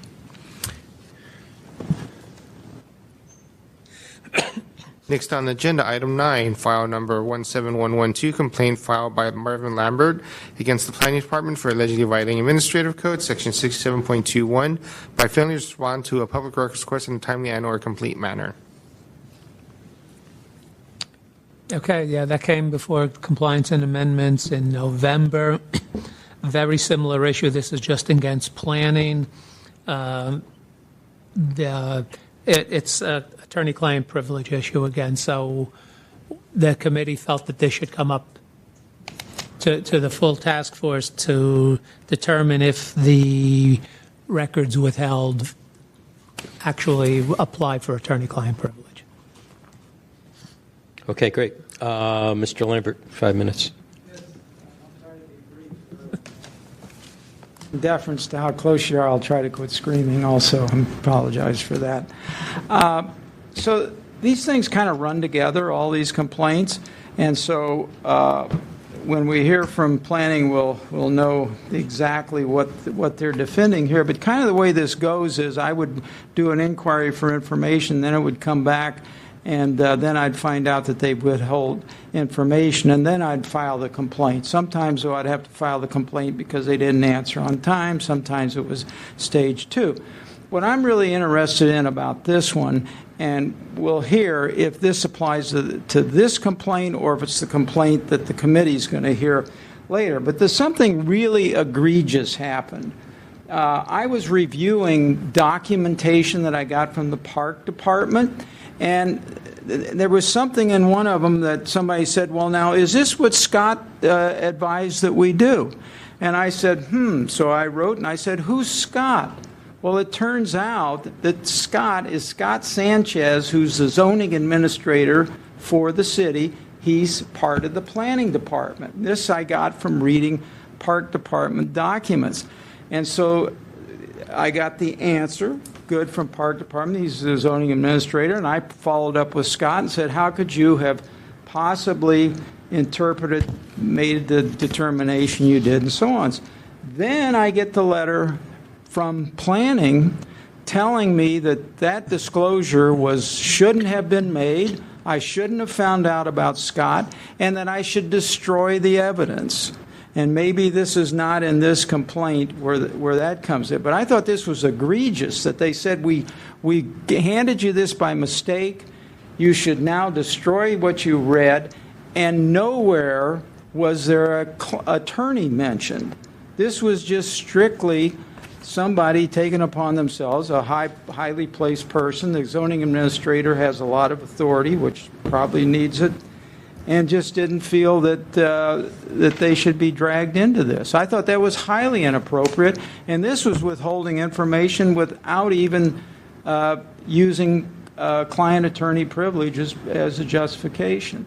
Now, if this is not part of this documentation package, I apologize, and I'll say the same thing at the January 30 meeting, and then we'll bring it forward, and you'll hear the same thing the next meeting. So, thank you. Are there any persons or witnesses provide any facts or evidence on behalf of the petitioner or the complainant? Seeing none, Ms. Silva, Planning Department. Christine Silva, Planning Staff. This is in response to file number 17112 filed by Marvin Lambert against the Planning Department as related to the Cottage Row Mini Park project. On Thursday, October 12, 2017, the complainant sent an email submitting a public records request for, quote, all documents, correspondence, verbal recordings, etc. that include or relate to any participation by Scott Sanchez in the COA determination process. This request was in response to a previous records request production that inadvertently included an email message between planning staff and the city attorney's office. Later that day, the complainant submitted a follow-up email amending his request to also include Deputy City Attorney Victoria Wong in the request. Staff sought out records and determined that any responsive records are attorney-client communications and therefore are protected from disclosure. In response, staff emailed the complainant stating that the previously produced email included attorney-client privilege communications and was produced inadvertently.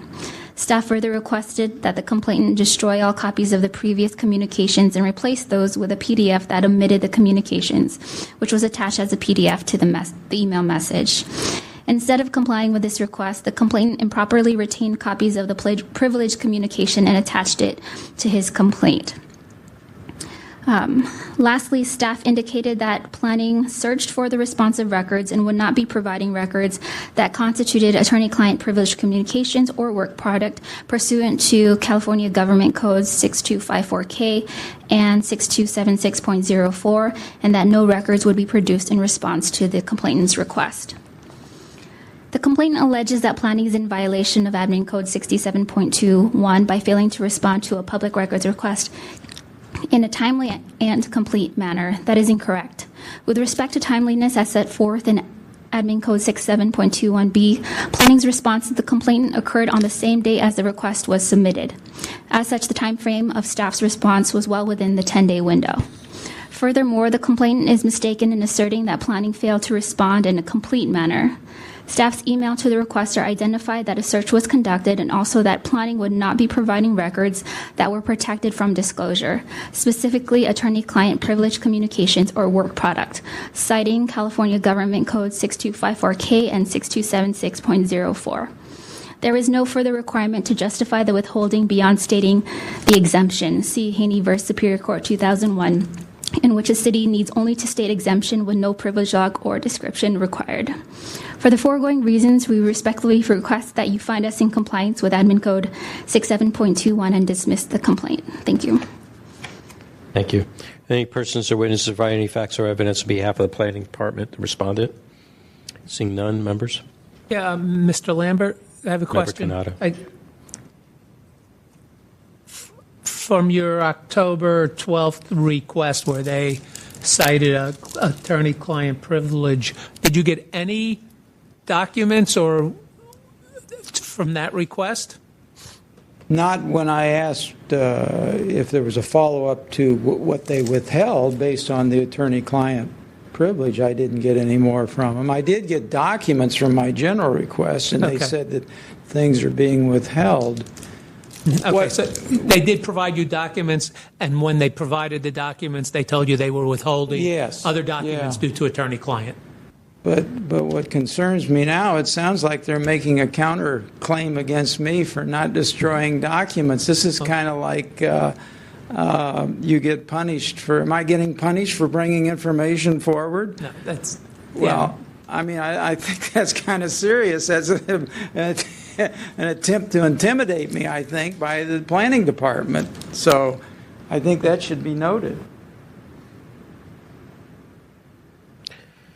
Do DC Cola, I read through your memorandum. I have a question that kind of goes beyond it. What are the rules around attorney-client privilege when the veil has been pierced? Well, there's case law out there regarding inadvertent disclosures. And when it's brought to the attention of a disclosing party that they inadvertently disclose something that they would like to invoke attorney-client privilege for, in the context of litigation, the opposing side, the opposing lawyer is obligated to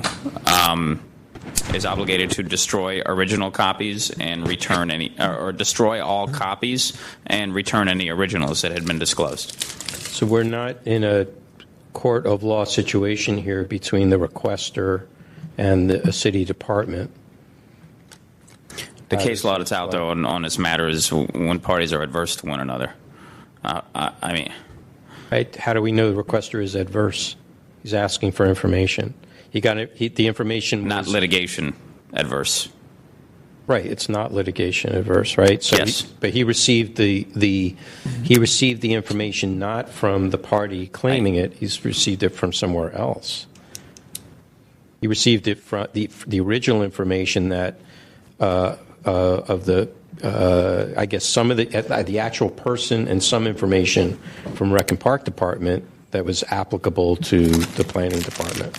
Well, this matter and this complaint is against the Planning Department only. I know, I understand that, but the point is that if the reason why planning may be correct in invoking the attorney-client privilege, but my question is the attorney-client privilege was not pierced by planning. It was pierced by a third party. By Rec and Park? Yeah. According to Mr. Lambert. He said that he found out about this person, Scott, and the information that about the decisions that he made from Rec and Park, and then he went to planning and requested that information. And planning said, no, that's protected, that's attorney-client privilege.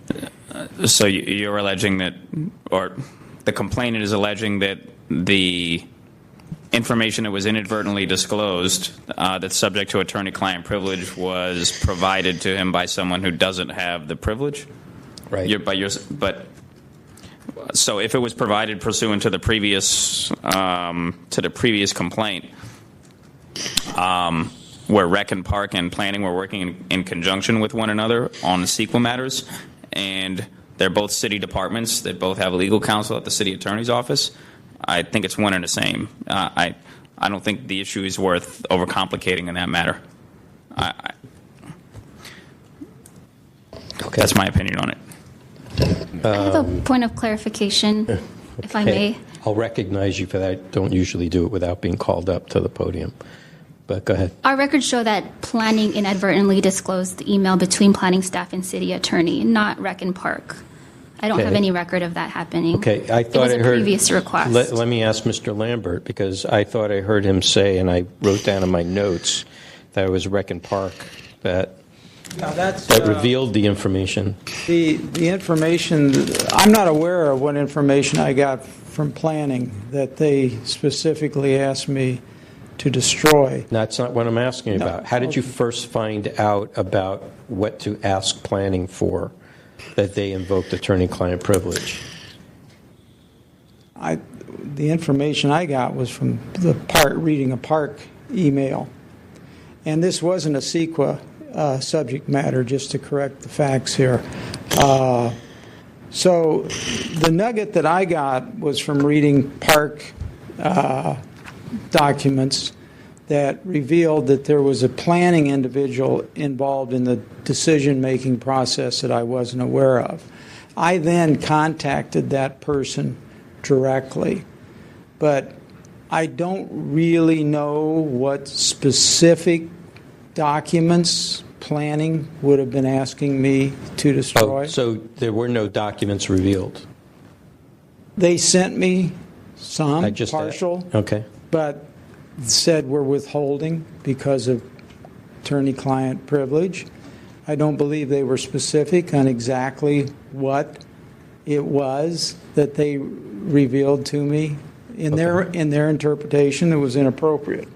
Okay. So I wouldn't know what to destroy, and I didn't. I'm not really aware that I passed the information on to somebody other than.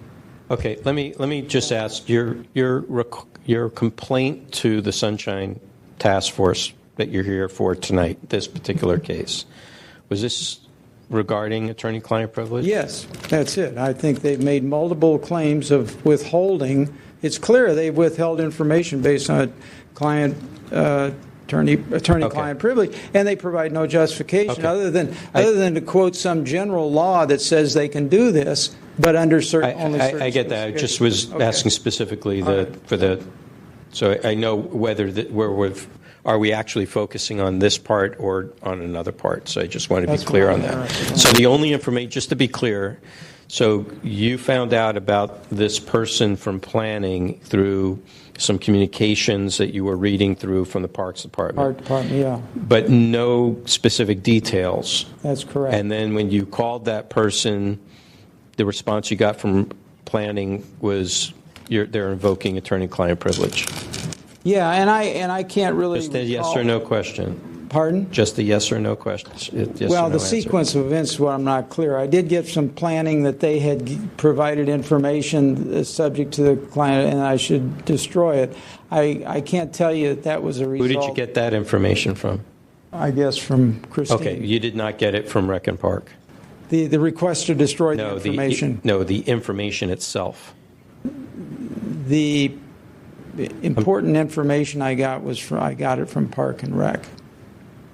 So that information. So let me ask Ms. Silva, the information that.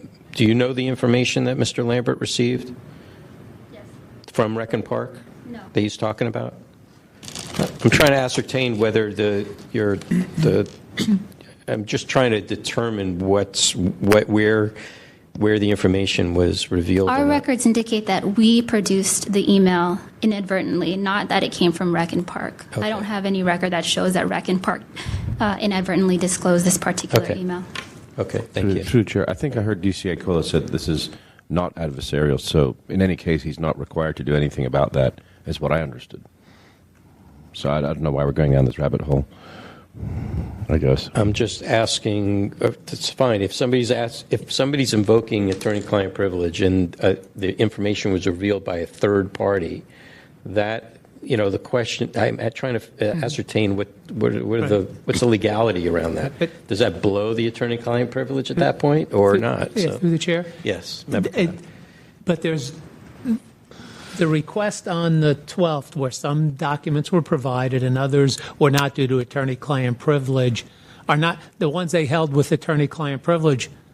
And my understanding is not the same document that was provided inadvertently. They're other documents. Okay. Okay. So I don't know if the revealing of one would blow the attorney-client privilege on the others. No, I understand that. It's just the complainant said one thing, and the respondent saying something else.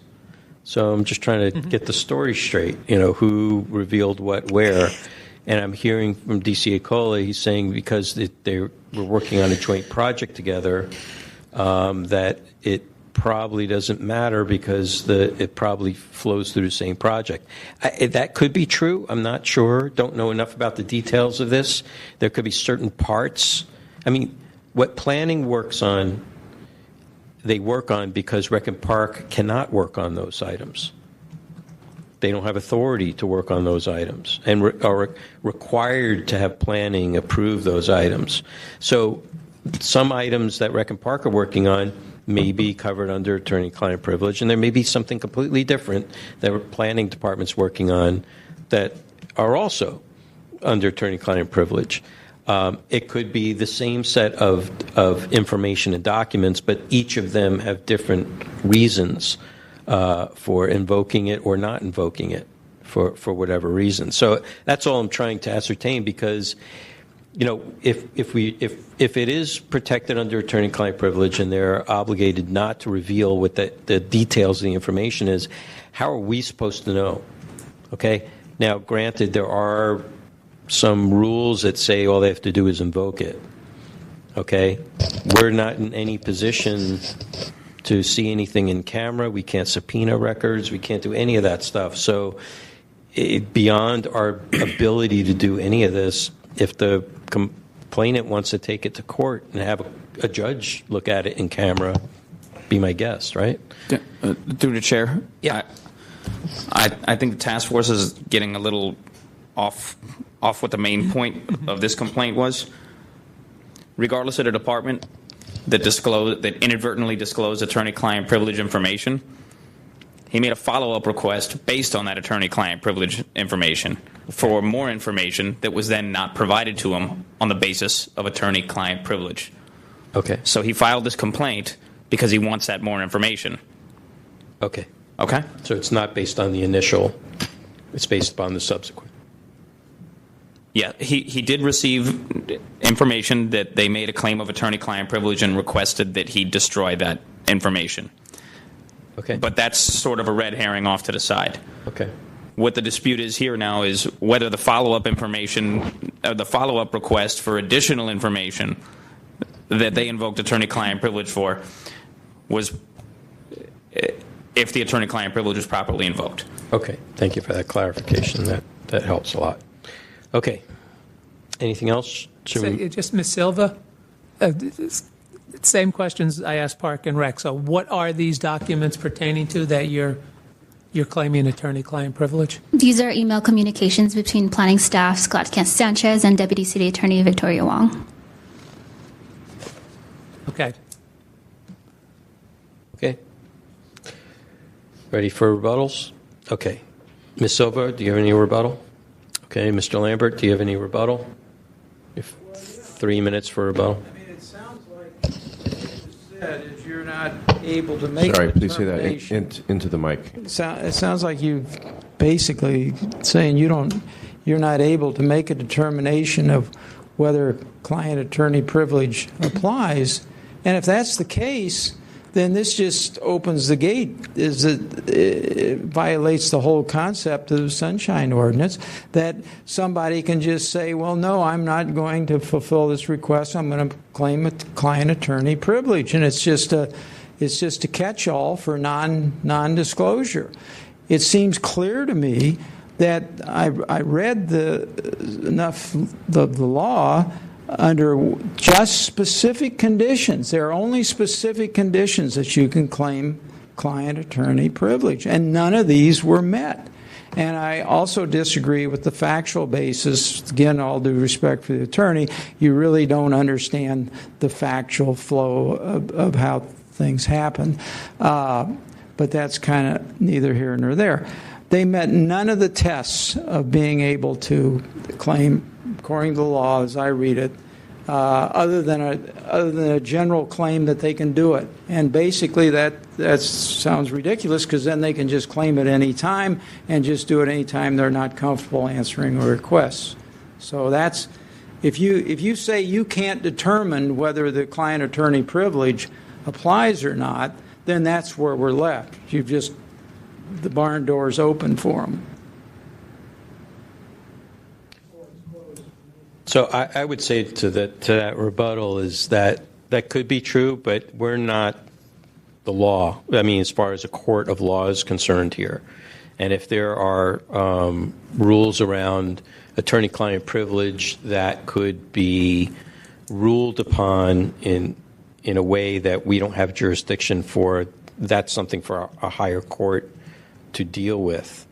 I think from how I read the ordinance, that other laws apply to attorney-client privilege and evidence codes and penal codes that apply, that exempt or restrict certain information from being released. That's something that we can't overrule. So I think the complainant makes a good point as to, does this rise to attorney-client privilege? Okay.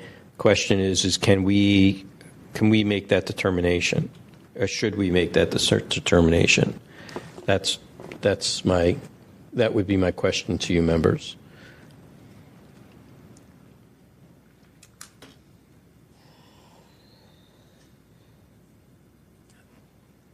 And that's why the committee sent it up.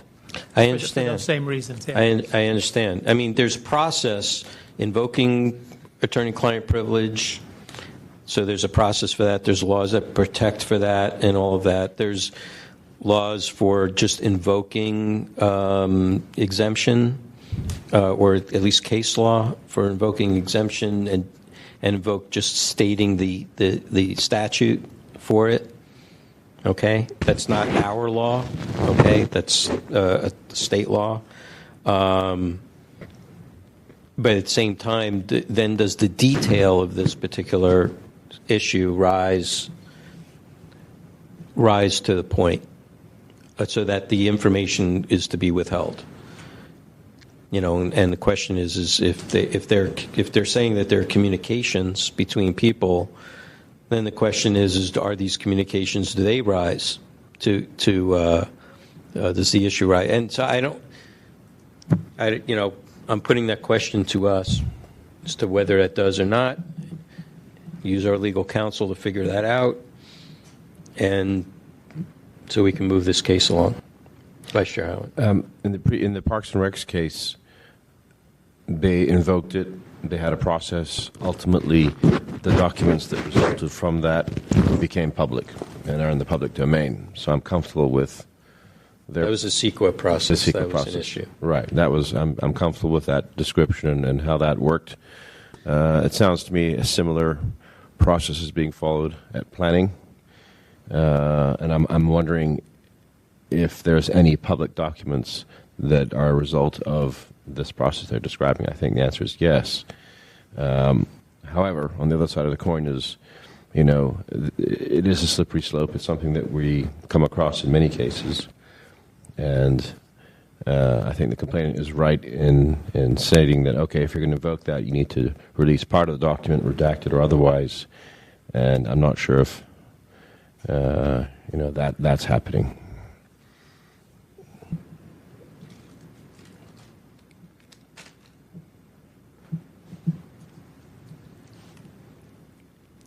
Any other discussion? Seeing none, is there a motion?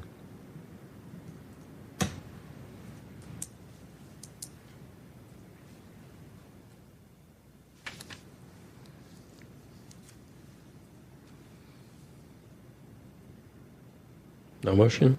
There has to be a motion for something.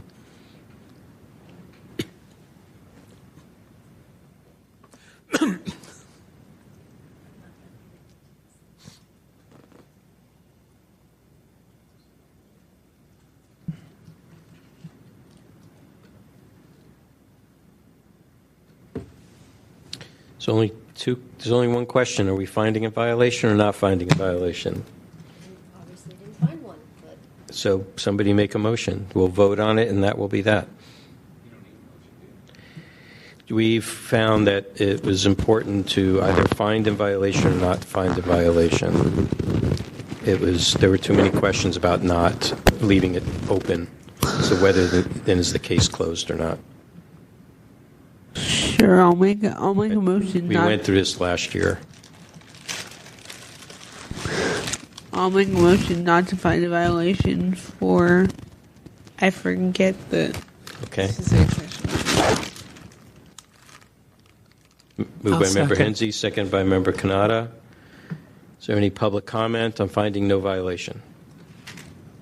Seeing none, members, any last discussion points? Okay, please call the roll. On that motion, Member Hensy. Aye. Hensy, aye. Member Kanata. Aye. Kanata, aye. Vice Chair Hyland. Aye. Hyland, aye. Member Eldon. Aye. Eldon, aye. Josh Wolf, absent. Copra, absent. Tesfa, excused. Member Moss. Aye. Moss, aye. Member Fisher. aye. Fisher, aye. Chair Wolf. No. Wolf, no. The motion passes.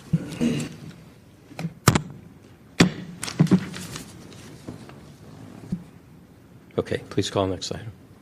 Next on the agenda, item 10, file number 17135, hearing to review Administrative Code, Section 67.21 regarding the legality of a named respondent in a public request who is in custody of records, transferring the responsibility of fulfilling the request to another member of staff without notifying the requester.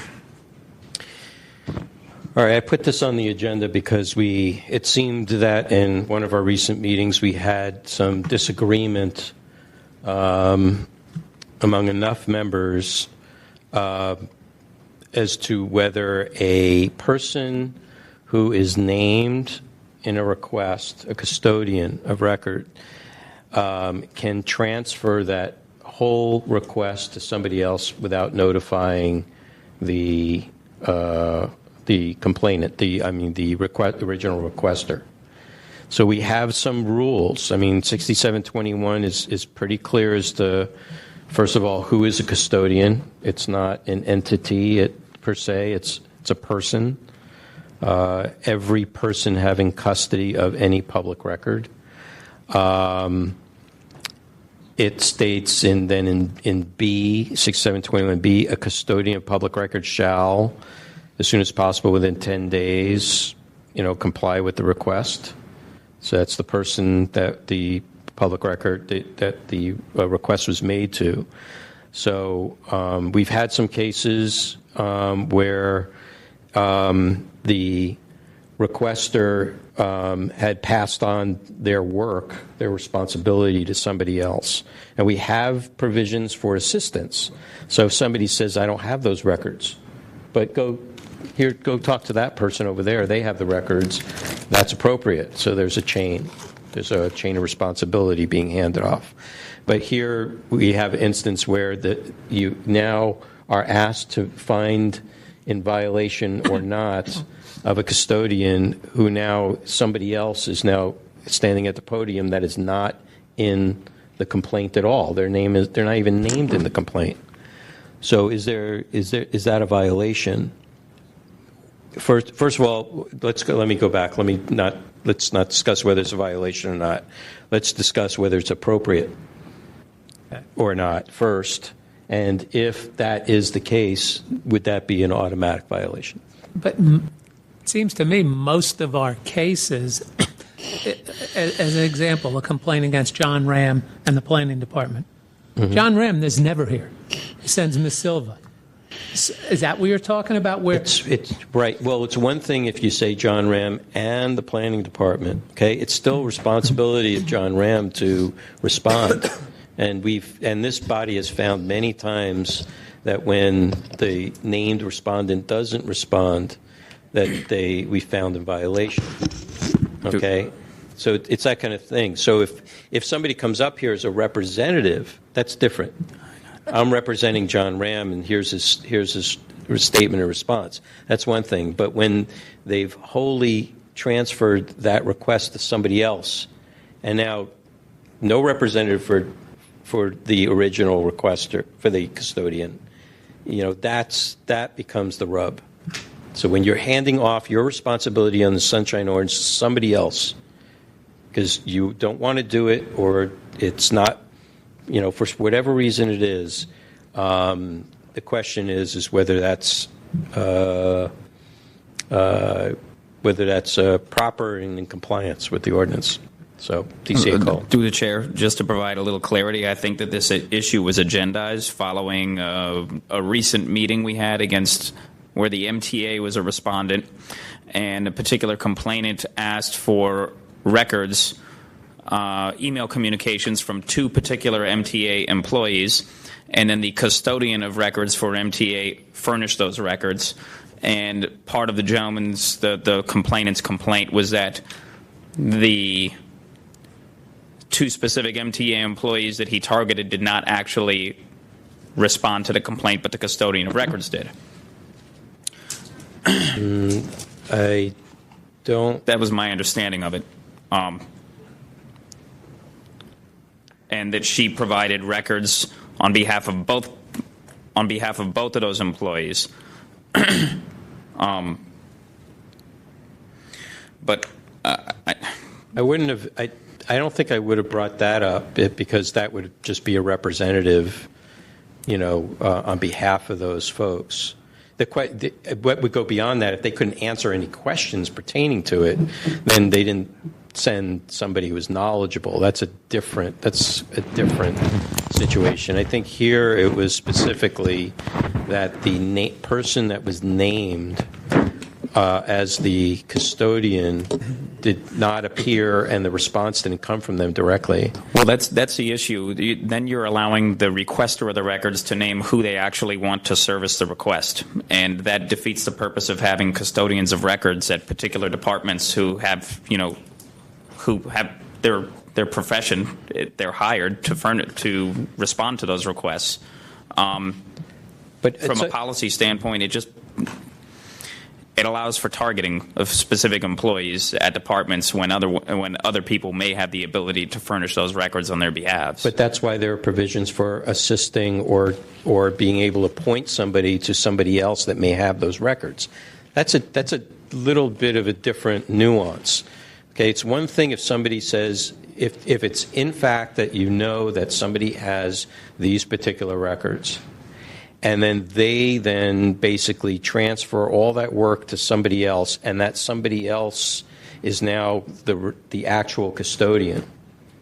And your original, if you're asking for email communications between the named respondent and somebody else, and then that person decided they didn't want to do that, and they handed that whole thing off to some other employee to do that work.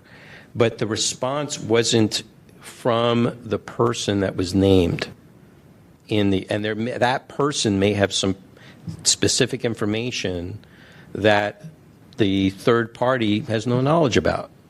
So you basically are not, you may be missing a whole lot of information from the person that actually is the first-hand information in it. And that's why you make a request to a person, not a department. It's one thing to have a custodian for a department.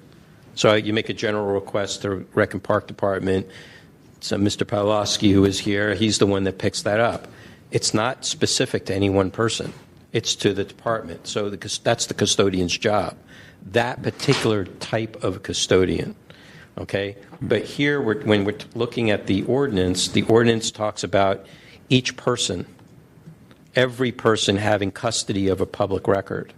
So if you know that person has a custody of public record, and now you're hearing from a third party, from another party, and not the person that you specifically asked for it, and they show up here, that person is not in the record. Where's the person that was named? Well, I think you're confusing a custodian of record with a representative on behalf of a department to appear at this meeting. A custodian of record is anyone at the department that has chain of custody of those records and that can provide them. You could be a head of a department and I could be an employee, and somebody requests all of your email correspondence with so-and-so. Well, we could go to our tech department and pull all your emails, have our lawyer review them, redact whatever's privileged, and I service a request on your behalf. That's right. But we're both custodians of record in that case. No, that's not my point. The point is a representative is not the same.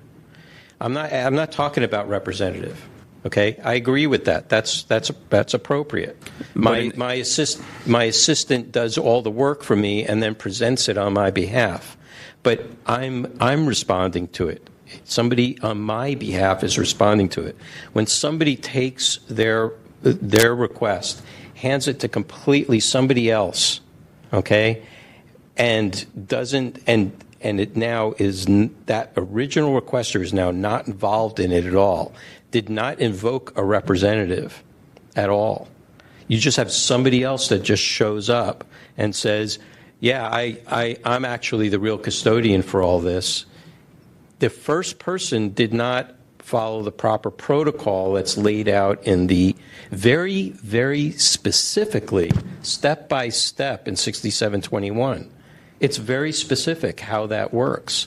Well, in your description there, you just described someone that wasn't a custodian of record. You said the original person who would get the request, the original person who had the request and who had the records and provided those records to somebody else. They broke the chain of custody. Chain of custody implies that the person who's a custodian of records already has access to those records independently as well. Right, but if they don't respond, if the person named does not respond to the requester, whether they have the records or not, that's a violation. They could forward the request to the custodian of records and say, "Please see that this is responded to." They could assist the requester. They must assist the requester in finding the documents if they don't have them in their custody. It's in black and white. It's right in the ordinance. I can't read it or interpret it any other way than the way it's written. Which section says that? Okay. A custodian of public record shall, as soon as possible and within 10 days following receipt of a request for inspection, a copy of public record, comply with such request. Such request may be delivered to the office, blah, blah, blah, blah. It's C. Is the C. assistant. The custodian of public record shall assist the requester in identifying the existence, form, and nature of any records or information maintained, available to, or in the custody of the custodian, whether or not the contents of those records are exempt from disclosure. Yeah. And that's how this body has held that to be. Somebody needs to... But that says a custodian of public records. A custodian of a public record. With regards to... This is et sequitur. This is in sequence. It starts at A and ends... And A says every person having custody of any public record. Right. And so... Every person. That doesn't mean that the complainant gets to pick who that person is. If there's multiple people that have access to those records, then they're all custodians of public record, and the department has a right to choose who responds to it. Well, I'm not necessarily... I'm not in agreement with that. That then shifts. It shifts the responsibility of custodians to anyone, and you could be playing a shell game all day long. I don't have it. I don't have it. Go see this person. They don't have it. You don't get a response from any one person then. Okay. Here's a hypothetical for you then. Let's say a requester makes a request to an employee at a city department, and that employee at that city department has a restraining order against that person, but she wants the records from them. Is that employee now obligated because that's the custodian of record that the requester chose to converse with them? That's a way far more complex scenario. But it's a policy that would be implemented if you put in your... Come on, just talk about it in general terms. We're talking about a regular request that somebody asks a particular person for, and it says every person having custody of any public record at normal times without unreasonable delay allow that record to be inspected. Okay? If a person makes a request of that person in custody, they're the ones that have to respond. I'm not in agreement with you on this one. But their response could be... Their response could come from somebody working from them, correct? Because that happens all the time. But then they're asking, and if they show up here, they are the representative of that person, right, and they're representing them in name, right, as part of the request. So what's your other scenario? The scenario is if you were to request documents from a person who is named, and then that person doesn't show up because they didn't respond. There's no. So let's say I'm asking information from director of this department. I don't get any response from that department. I get a response from somebody else that is not even part of the request. But there was specific information, certain questions that this department head may have that this other person may not have. And now the requester's not afforded the ability to ask that question to that custodian for that information that person has. Through the chair, but whoever's designated as the custodian of record has an obligation to seek and find those answers on their behalf. And if it's a document request, whoever is a designated custodian of record has equal access to those documents. There's nothing in here that describes a designated custodian of record. There's nothing in this section that describes that.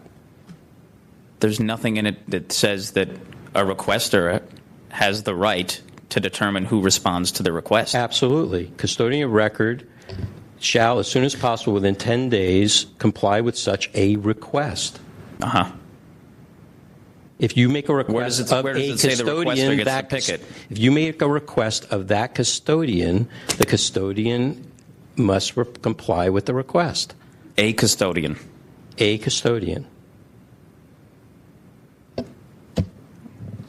Is there a way we can get any clarity, or is this just going to be a difference of opinions between different groups? Right, and I'm going by, almost 20 years of historical rulings that this body has come out with. That's what I'm going by. So if this body wants to now change its interpretation of that law, that has to be, you have to discuss that. I'm here a year and a half. I don't, if we had any cases like this, it's one, and I don't remember it. Normally what happens is somebody puts in a request for records to whomever, a department or London Breed. You send an email to London Breed. She doesn't answer. She has somebody working for her do the work, and that person who did the work may or may not come here. But that's different. That would be a representative to the person you made the request. I'm not discussing that part. So give me an example where I request something from a supervisor, and they throw it out. Who else would? If another supervisor were to show up with the information, meanwhile, you want to know what maybe some discussion that for the original supervisor had.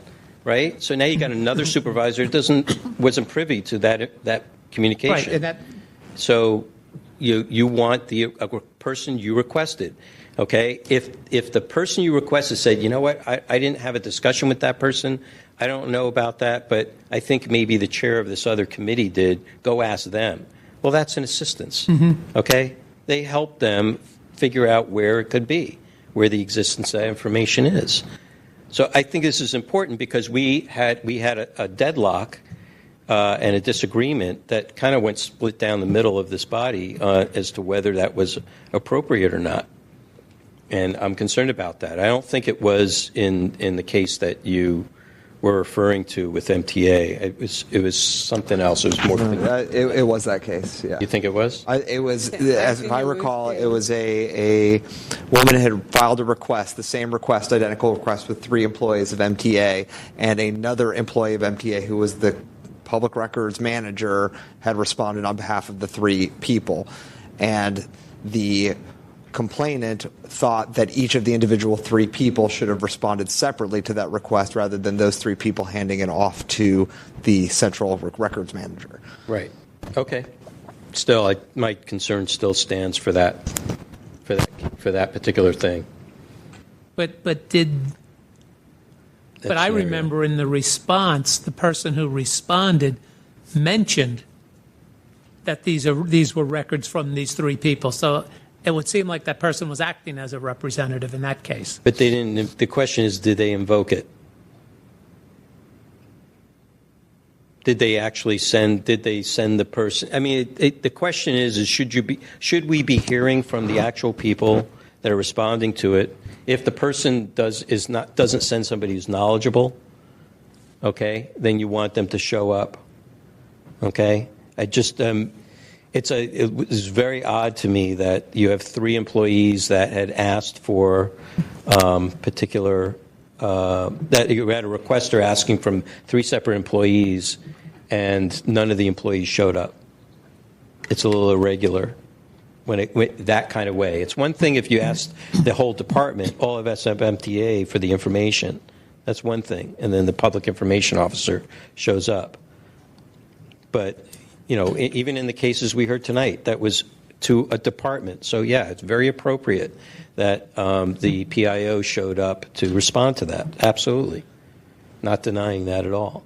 But when it comes to asking a specific person, and you want to know information from that specific person, and they hand it off to somebody else without notice, that's a little concerning to me, because there's an expectation in reading this law, and if you're going to give, or if we are going to give the preponderance of this law to be towards the public, for the purpose of revealing or providing information, then I think that has to be taken into consideration. I'm just saying think about it at this point, because this was never in my years. It hadn't come up this blatant in this kind of way. Yeah, Member Eldon. In previous years, would complainants just sort of pick out the names of everyone they wanted involved, and then each of those people would show up, or designate someone to show up? If they designated somebody to show up, and then they would actually tell Victor, or there would be some, like, I'm here on behalf of so-and-so to speak on their behalf. They would say it in that kind of way. But would be able to provide and answer all questions with regards to that. And if they didn't, then there would be a violation, because they didn't send a person who was knowledgeable about the case. And the ordinance provides for that too. And when did that change? It changed. It changed on that day that particular case happened, because we hadn't had a case since I've been on here. We hadn't had a case that was similar to that prior to that. But in the years that I served on the task force prior, and reading through, dozens and dozens of ODs through the years that I wasn't on the task force, I didn't see that same scenario. Usually, there's a respect for the request for the respondent to show up who's named, and if they don't have custody of the documents, they would say unresponsive. They would send a note and not show up at all. Just say, I don't have these documents, and that's it. What more do you want me to say? That kind of thing.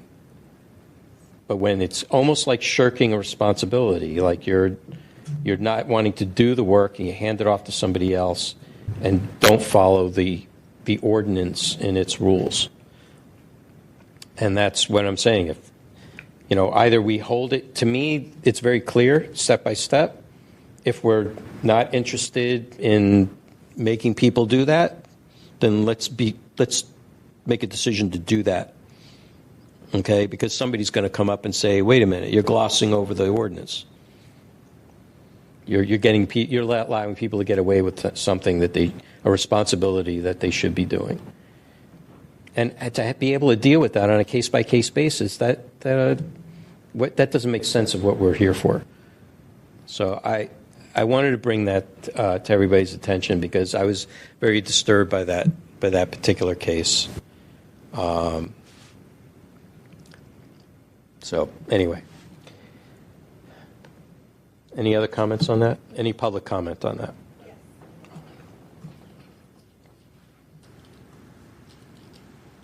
Excuse me. Thank you. My name is Caroline Salaya, and I am the Public Records Request Manager for the San Francisco Municipal Transportation Agency.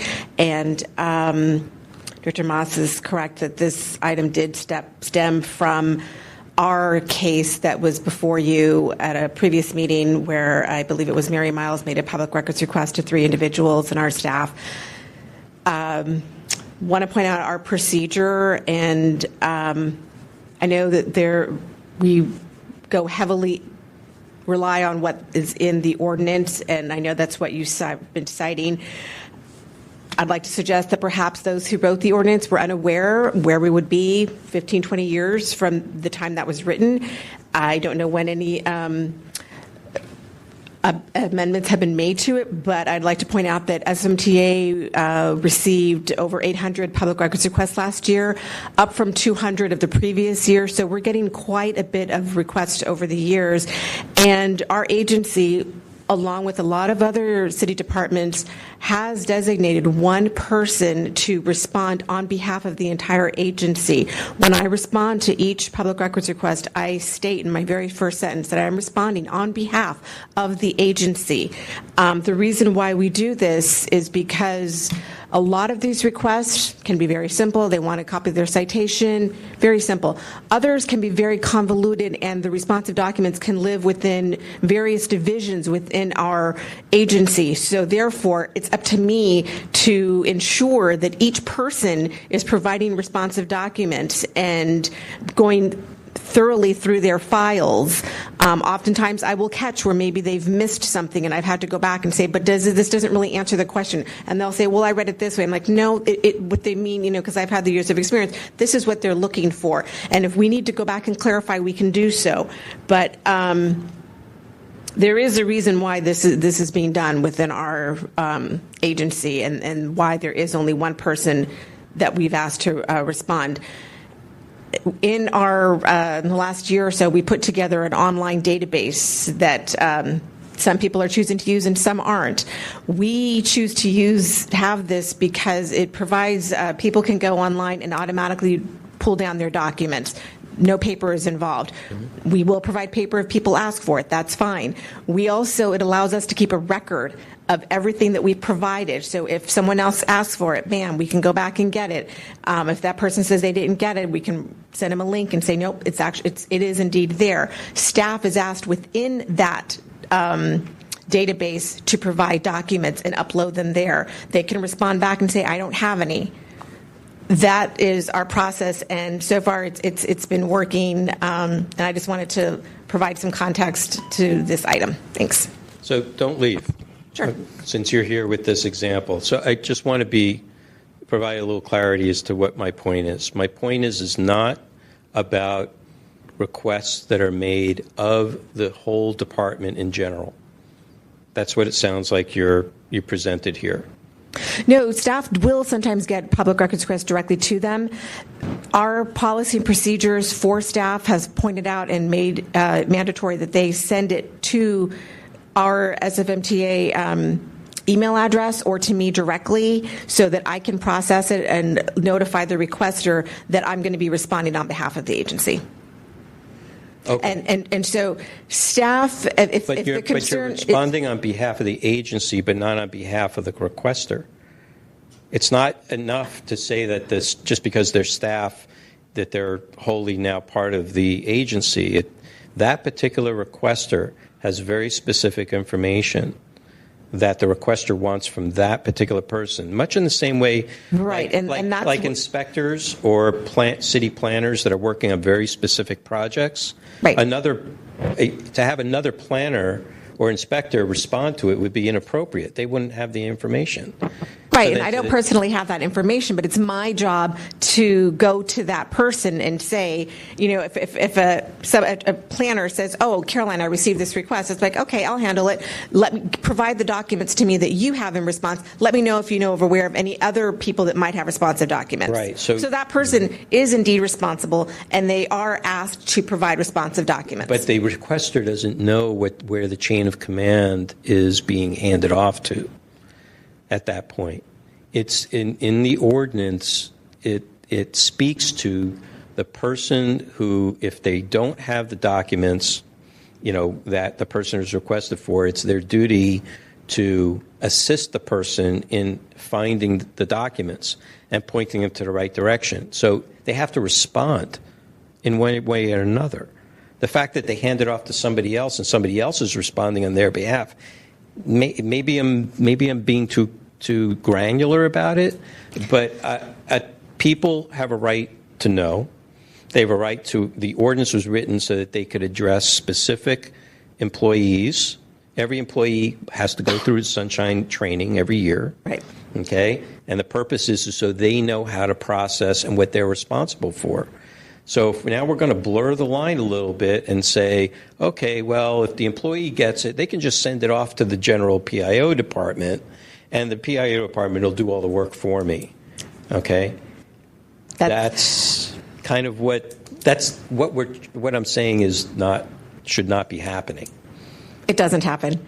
What I'm trying to explain is that when a staff person receives a request directly, they're not shirking their responsibility. They're making me aware of it so that I can determine whether or not there may be other people that have documents, and they're still required to provide documents. So I agree with that totally. In fact, that's going over and beyond. If the requester responded and said, these are all the records I have. Let's say they didn't even contact you. You didn't have this process in place. And they just responded and say, I only have these 5 of 10 documents that you requested. That's all I got. But you can ask so-and-so down, who sits in the cubicle down next to me, here's their contact information. They were also working on this. They may have the rest of the documents. Okay, that's the way it was designed to work. Okay?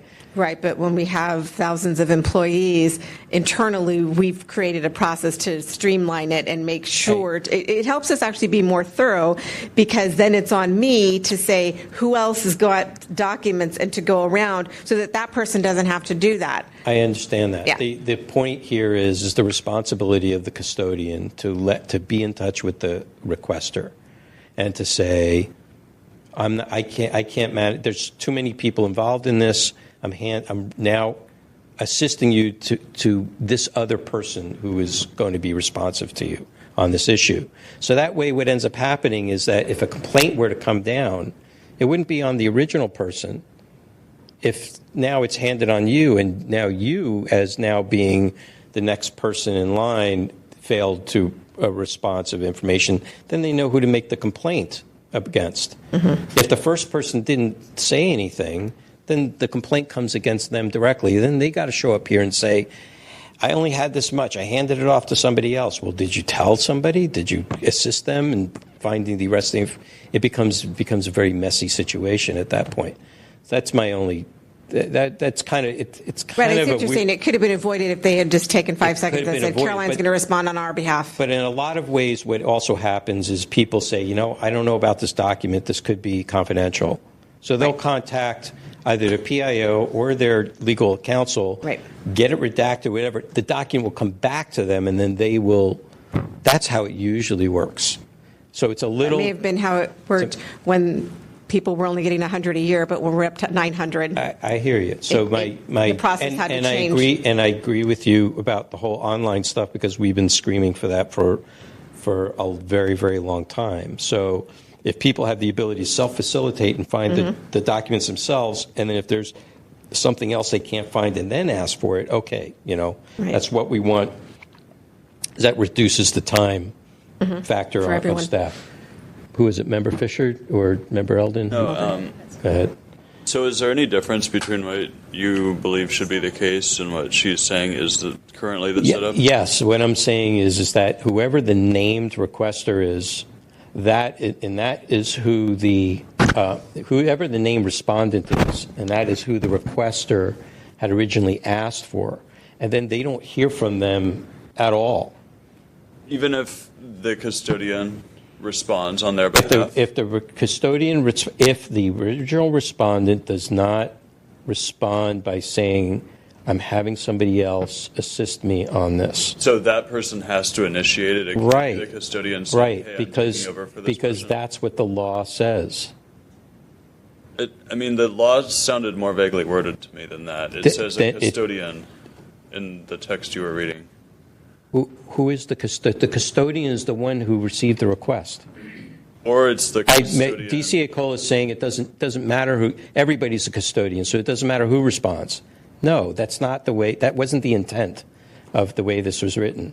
The intent was that it was, if you make a request of a particular person, named person that has the information, and then they don't respond. I honestly, I've only been here like 2.5 years or so, but I honestly was confused about that, because I had always assumed it worked kind of like, if I say I'm going to sue you you don't need to respond to me directly. You can send your lawyers to me. But he's a representative. You're naming a representative.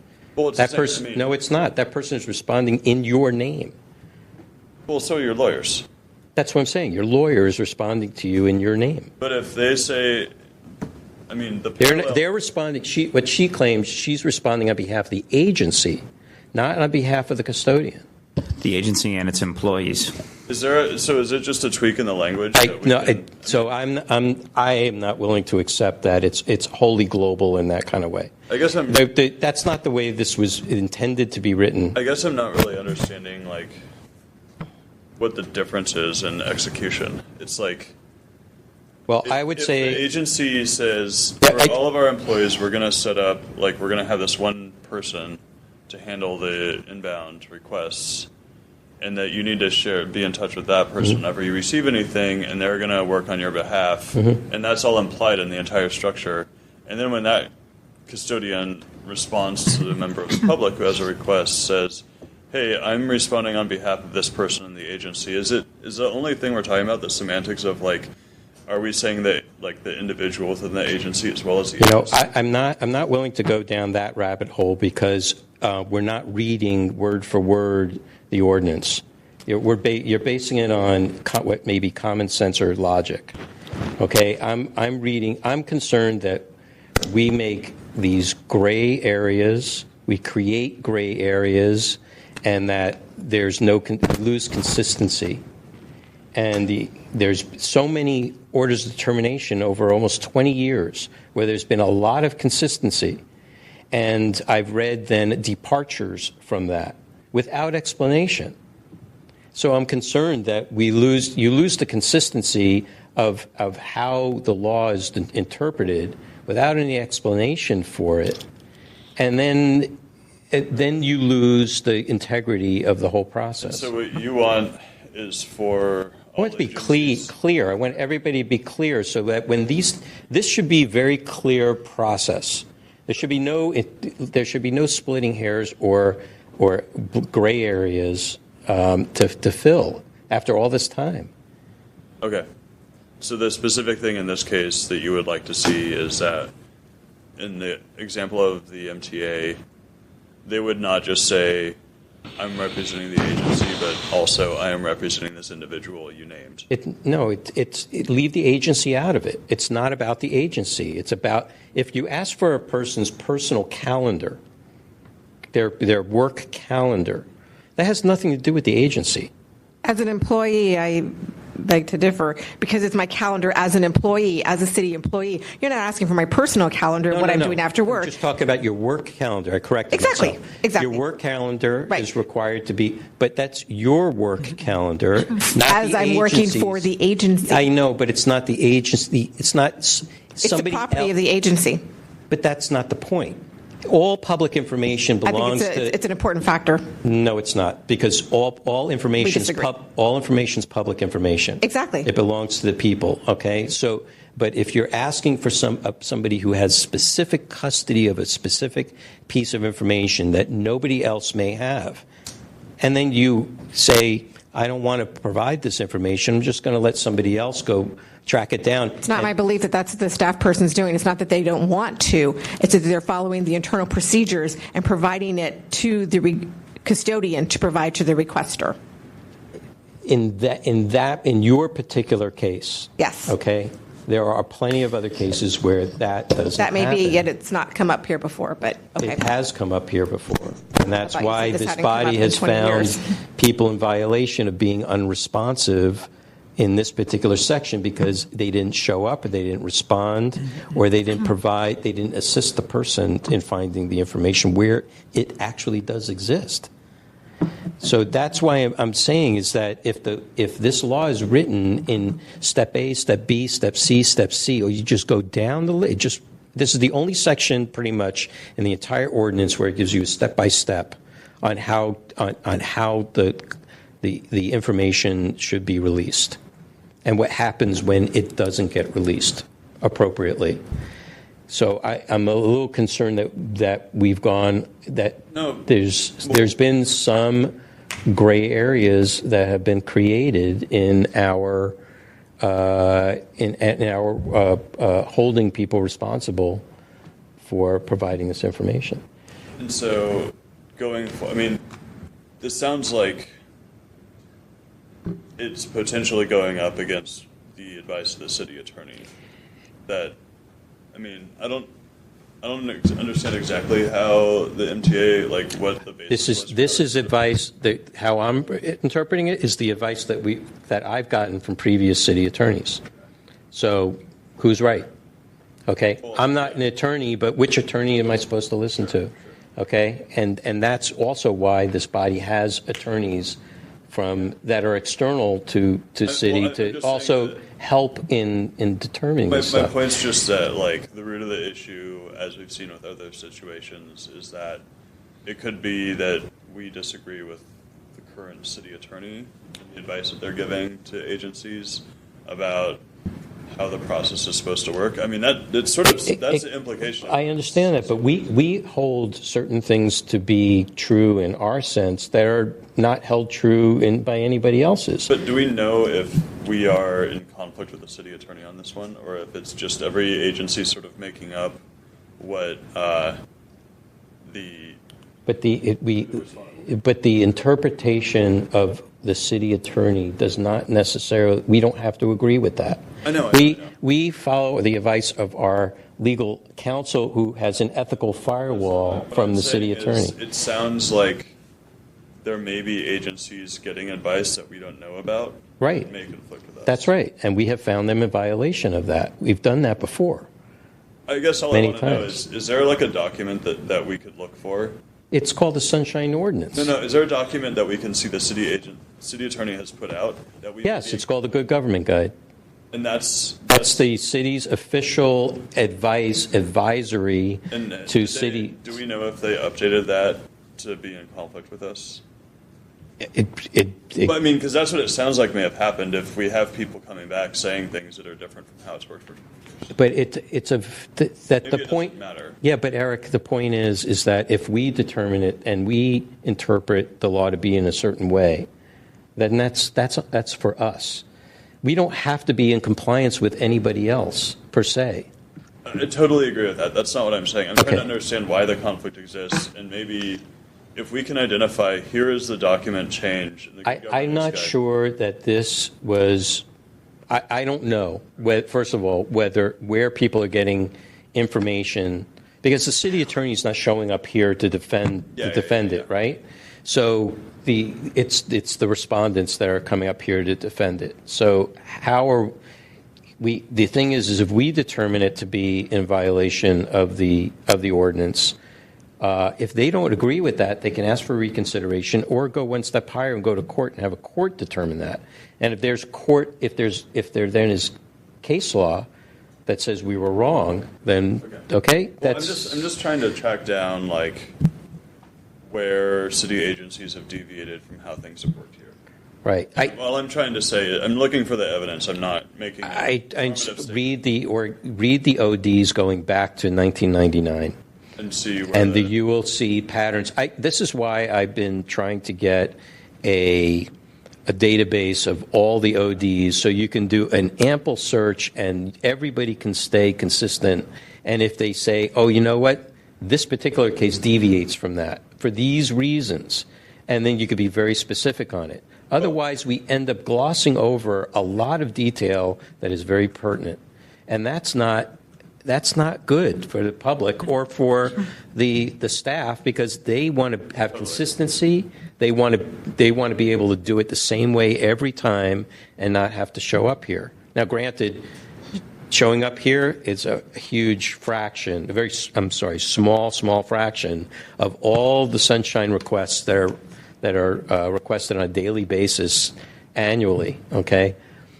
And for whatever reasons they end up here. But the point is how do we assure that this doesn't blow up? We help the city maintain that consistency. Well, so all I was going to say is if we seem to be seeing a pattern of agencies having their own definitions for how it works. It was the consistency of this body in the way it regarded respondents that threw me off, because I've never experienced that before in all my years, and I had served on this body for 7 years prior. So what I was getting at is, do we want to do some sort of announcement or bulletin or something that says, as a reminder, here is how we see it, and here's how we're going to. But the thing is I bring this up because there was a split in this body on how to which way was the correct way. And it's really our decision and how we want to regard and read and adjudicate this section of the law. Well, so what would you like the next step to be for that? I'm having this conversation to try and come up with, do we come to consensus on the way this is? If we don't come up to consensus on the way it is, what's the next step? That's really the basic question. I mean, for me personally, you have me convinced that whatever the ordinance says, that the way you're describing it is the way we should continue to do it for precedence for everything else. And so I'm like, well, if a lot of agencies aren't doing it this way, then first of all, we need to see if we truly do agree, and then we need to somehow inform them. That's right.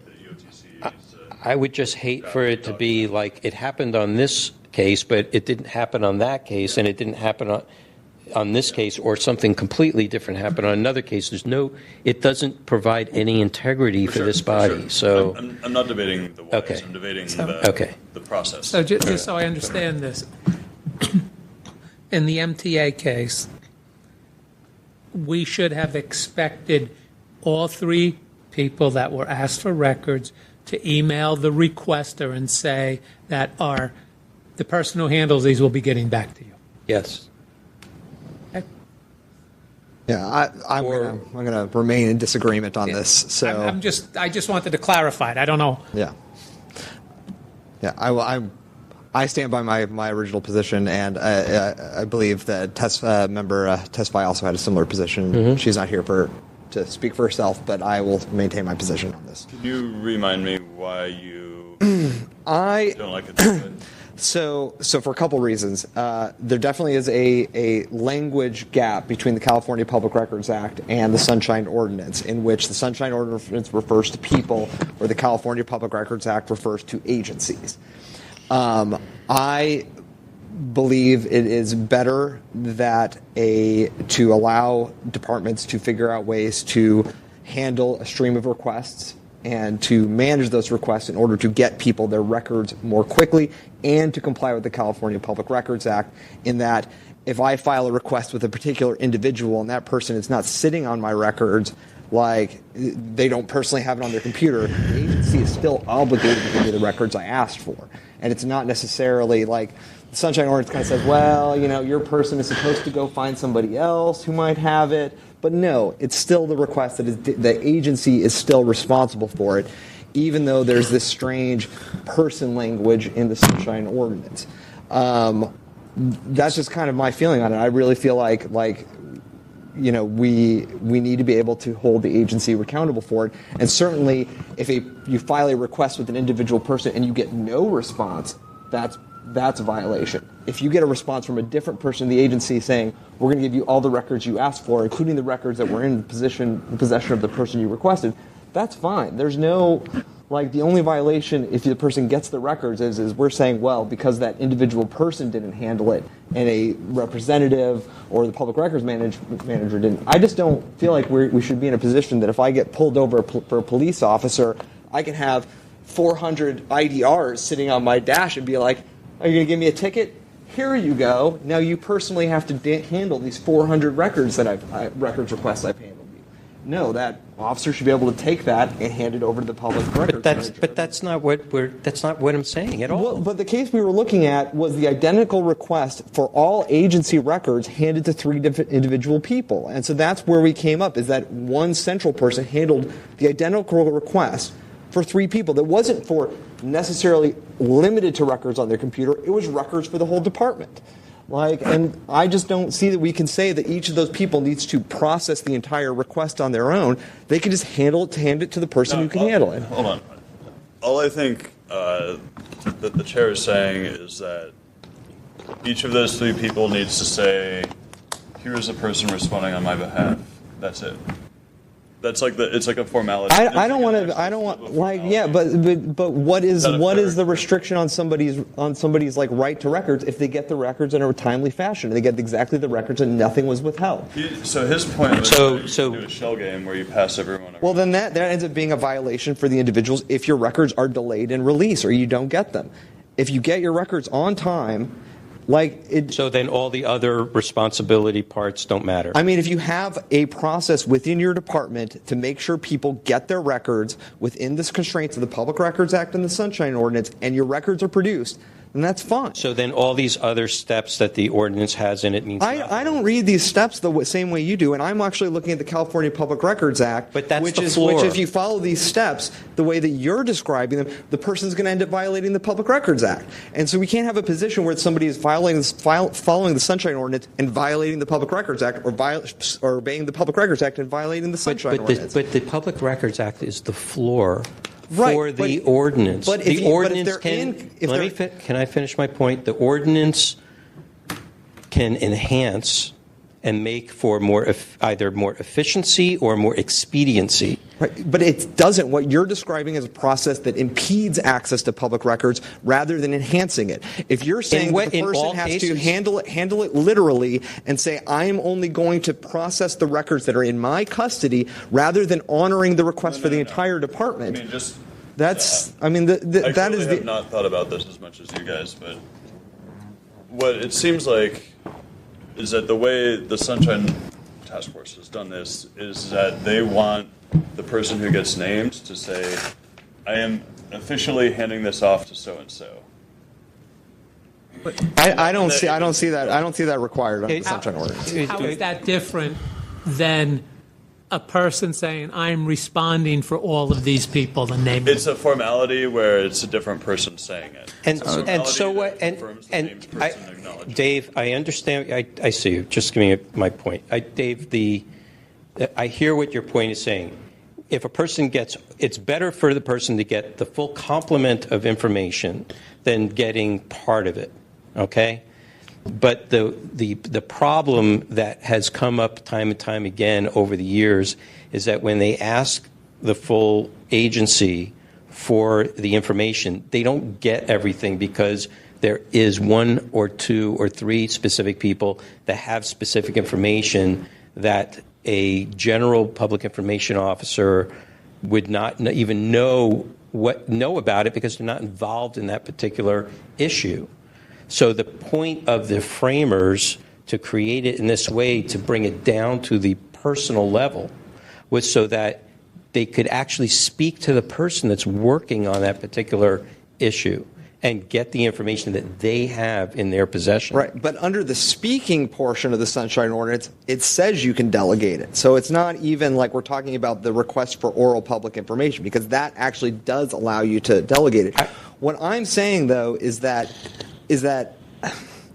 like, while I understand that granularity you're asking for, I am not prepared to violate somebody because when the records were produced in a timely fashion, in a complete fashion, and just say, well, they were all given completely, but what ended up happening is that somebody didn't send an email saying I'm passing it on to somebody else, which isn't required by the Sunshine Ordinance.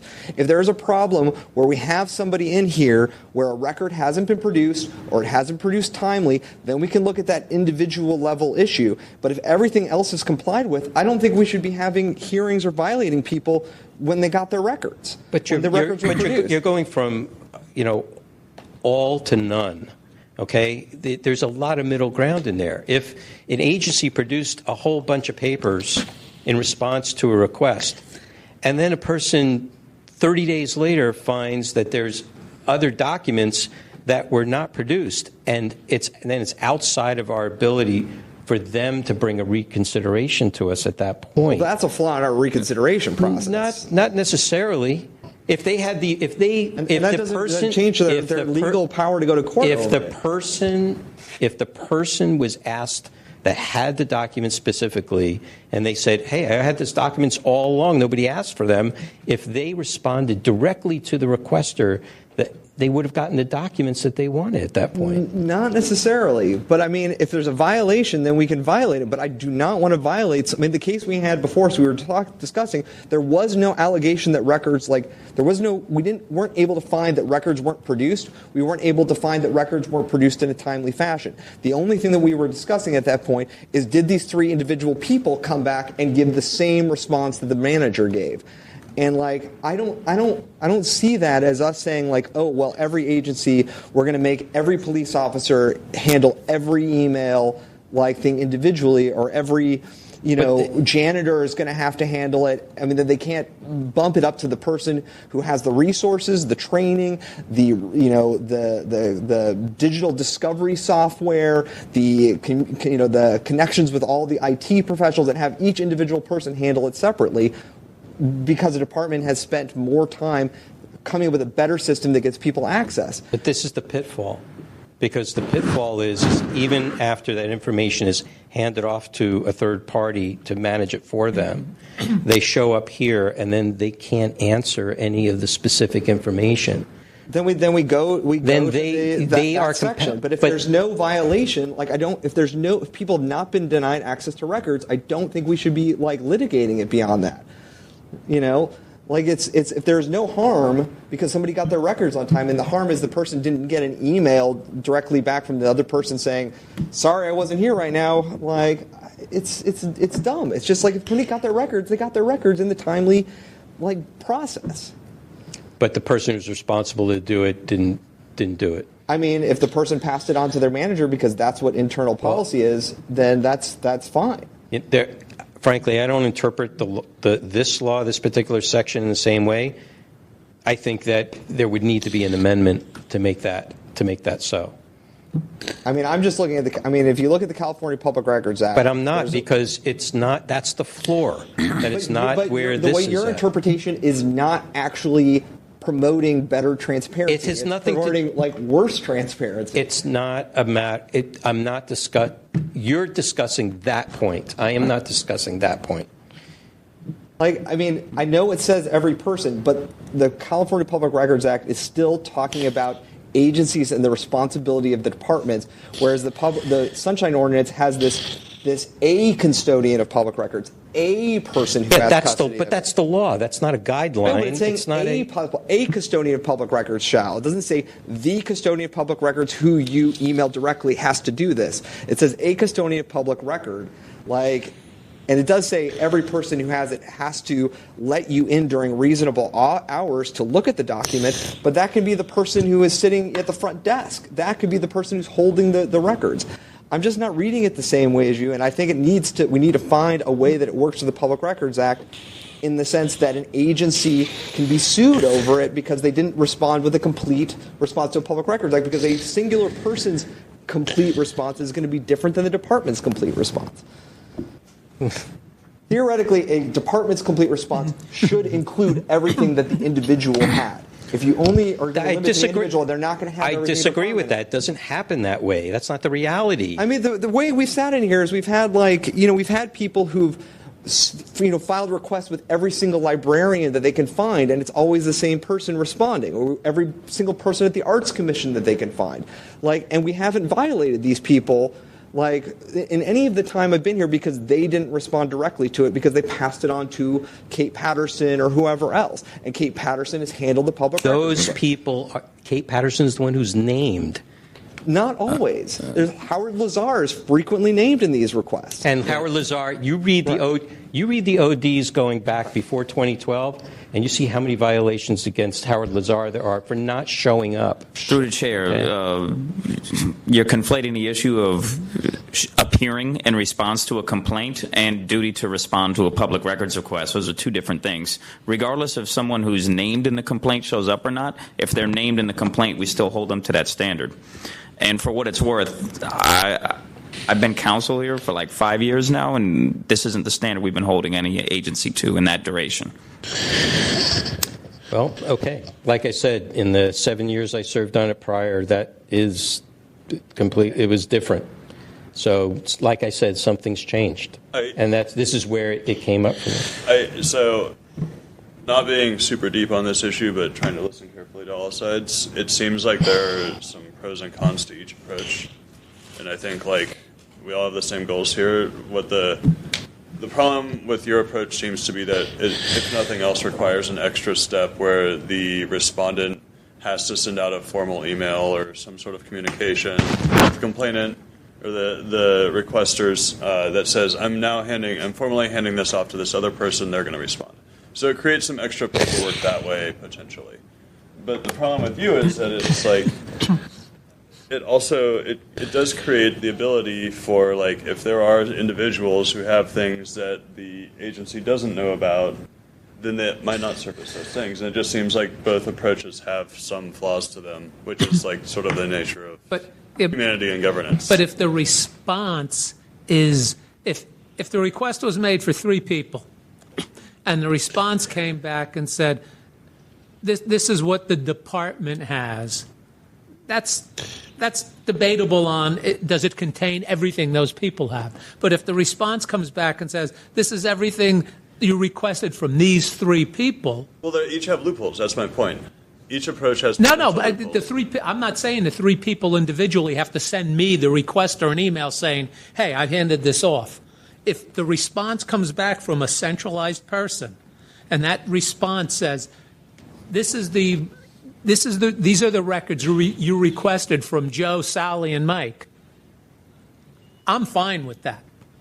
But if the response comes back and says, this is the department's response, then maybe I could see that there's data, there's records that these individuals have that might not be included. Well, what would be ideal is to say all individuals and the agency itself need to turn over all records pursuant blah, blah, blah, right? Isn't that the ideal wording that doesn't exist in either the Public Records Act or in the Sunshine? Would say both agency and all individuals. That would be the most complete way to close all the loops. Frank, the thing is that if a person, the problem that I have with this is there have been too many cases that I've been involved in is when the agency responded on behalf of the custodian, because the custodian just handed off the request to the agency. There was found later that there was missing documents because the custodian had them in their possession and didn't provide them to the now third party, which is the agency's public information or custodian. And so the public information custodian can only find so much because they're only. They don't have any knowledge of the issue, of the situation. That is the loophole. That's the problem with the Public Records Act. I mean, that's just breaking the Public Records Act. That's not like a loophole or a flaw. That's like the law being broken. It's a violation. It's a loophole because there's not a process that allows the centralized authority to know the individuals being named and everything they have. So the centralized authority the framers sought to try to fix that by creating more granularity. Like there's flaws with every. But I mean, if the person's going to hide it, they're going to hide it whether it's like filed with the department or filed with the individual. But you're making a supposition. I'm saying that there could, because they weren't asked, because they didn't know enough about the issue, the third party collecting the information on behalf of the custodians, that whole record, no matter if they it seems complete or not, it may not be complete because the requester didn't have the opportunity to even speak to that person by any line of communication to ask them specific questions about that. And that happens on a regular basis in the city, on an absolute regular basis. I mean, it happens, but I mean, I don't know that. I mean, if there is a violation and that there is not a record turned over, I'll say this a million times. If there is a violation and a record is not turned over, or it's not turned in a timely fashion, then you go down this road and you figure out exactly who received it and who's responsible. If there's no like issues with records not being like maintained or provided in a timely fashion, and you're still going to violate the person because they didn't respond directly, that's just absurd. Like, that's just absurd. And I don't know what more to say about it, but if there's not actually a violation of records being withheld, why do we go down that? No, here's my only point is that the reason I think that Sunshine, what Chair Wolf is arguing for, and the way that Sunshine does seem to ordinance does seem to have worked in the past, is that if you name the individuals, it doesn't preclude violations from happening, but it creates an extra layer that could encourage more detailed personal records from an agency. Possibly, but if we're taking that interpretation, then you can't ever file a request for the entire agency. Yes, you can. Where? Because you have to say every person having custody. And it's like, okay, well, and then the person can point you, shell game you in the direction because they don't personally have custody over it. But we have always held that if a person didn't know who to ask, they would ask the department. And if the department decided to handle the request on their own and there was a point person for that, that's fine, because it's a general question of the entire department. Many times the departments will say, oh, yeah, so-and-so is managing that project. Here's their contact information. Contact them directly. That happens a lot. There isn't just one homogeneous way that this whole thing works. If we're taking the super highly pedantically literal interpretation of what you're saying here, it's going to result in a lot of people not getting their records because you're not holding the department accountable. Because the way the Sunshine Ordinance is written, it doesn't mention a department handling a thing. It says every person who has those specific records, and then the person has to go find the specific, have to recommend who else you might talk to if they don't personally have those. Wait a second, Dave, you're conflating it now, because now I'm specifically talking about when a person is specifically named in the request. I am not talking about whether a general request of a department where a person doesn't know who to ask. Okay? Then the requester is like, I don't care who responds to this. I want a response from the department, from whoever in the department deems it to be appropriate to be the respondent for it and the representative of the department to do so. I am speaking specifically about when the requester knows where they want the information from. And even if they get, I go back, if they get a full complement of information, and there could be lots of missing information because the requester, the respondent that was named wasn't necessarily asked appropriately or properly by the third party collecting the information for all or very specific kind of information. I don't like the use of third party here because it is, to me, it's the same party, because when you sue, you are going to be suing the agency, and maybe you name a specific individual, but you're suing the agency and the employee are not a second and third party. They are. We're not talking about lawsuits here. No, but I mean, we're talking about responsibility that the law has placed on people. But if there is if the records have been received on time, we are just violating someone because we don't like that person did not send a direct email, which is not required in the Sunshine Ordinance. Like, what's required in the Sunshine Ordinance is people get their records in a timely and complete fashion. No, it's not. They're required to provide communications back to them. It says a custodian of a public record. It does not say the person who received the email. I'm in dispute of that. The most specific thing I get out of all of this discussion so far is that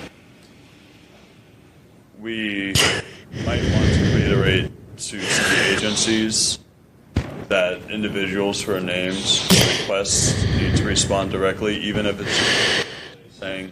But he and Member Tesfaye will not agree to that.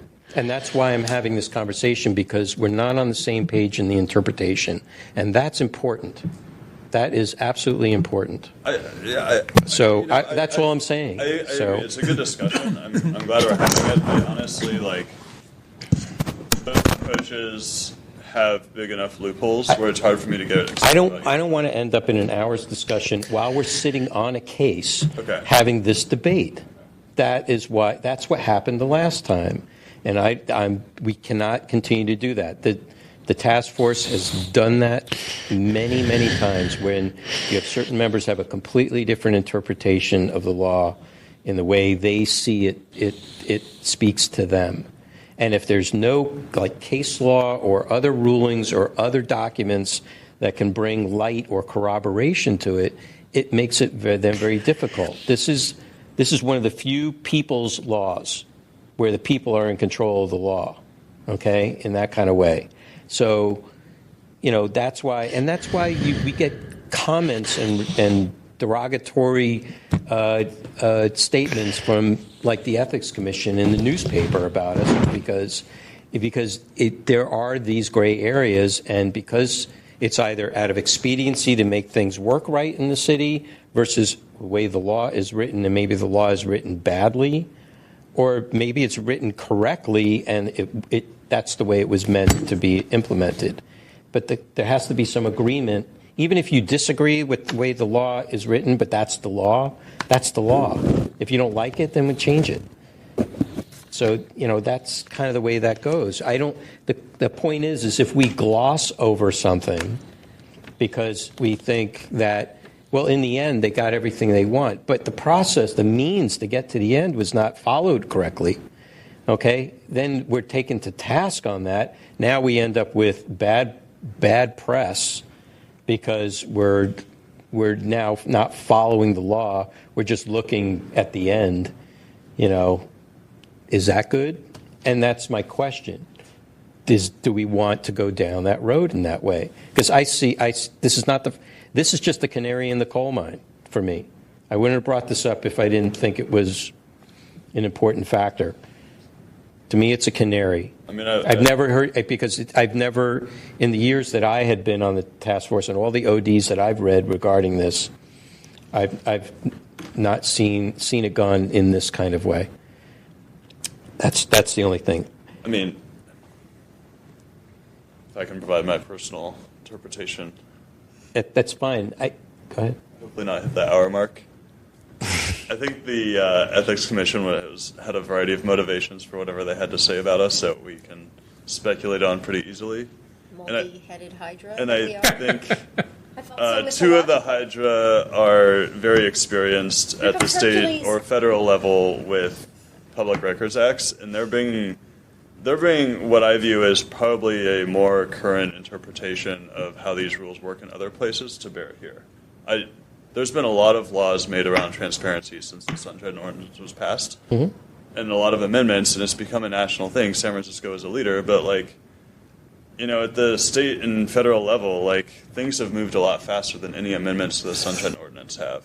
So I'm not just because there's some conflict there. Maybe to me there are things to learn from what the two members have to say that may justify an update to how we do things. I agree, and that's the only reason why I brought this to the floor, was so that, because all I'm saying is we have to get on the same page. Yeah. Because otherwise we'll end up in this conversation at every time this issue comes up in a case, because people are going to disagree. And then the question is how do I, as chair, facilitate that?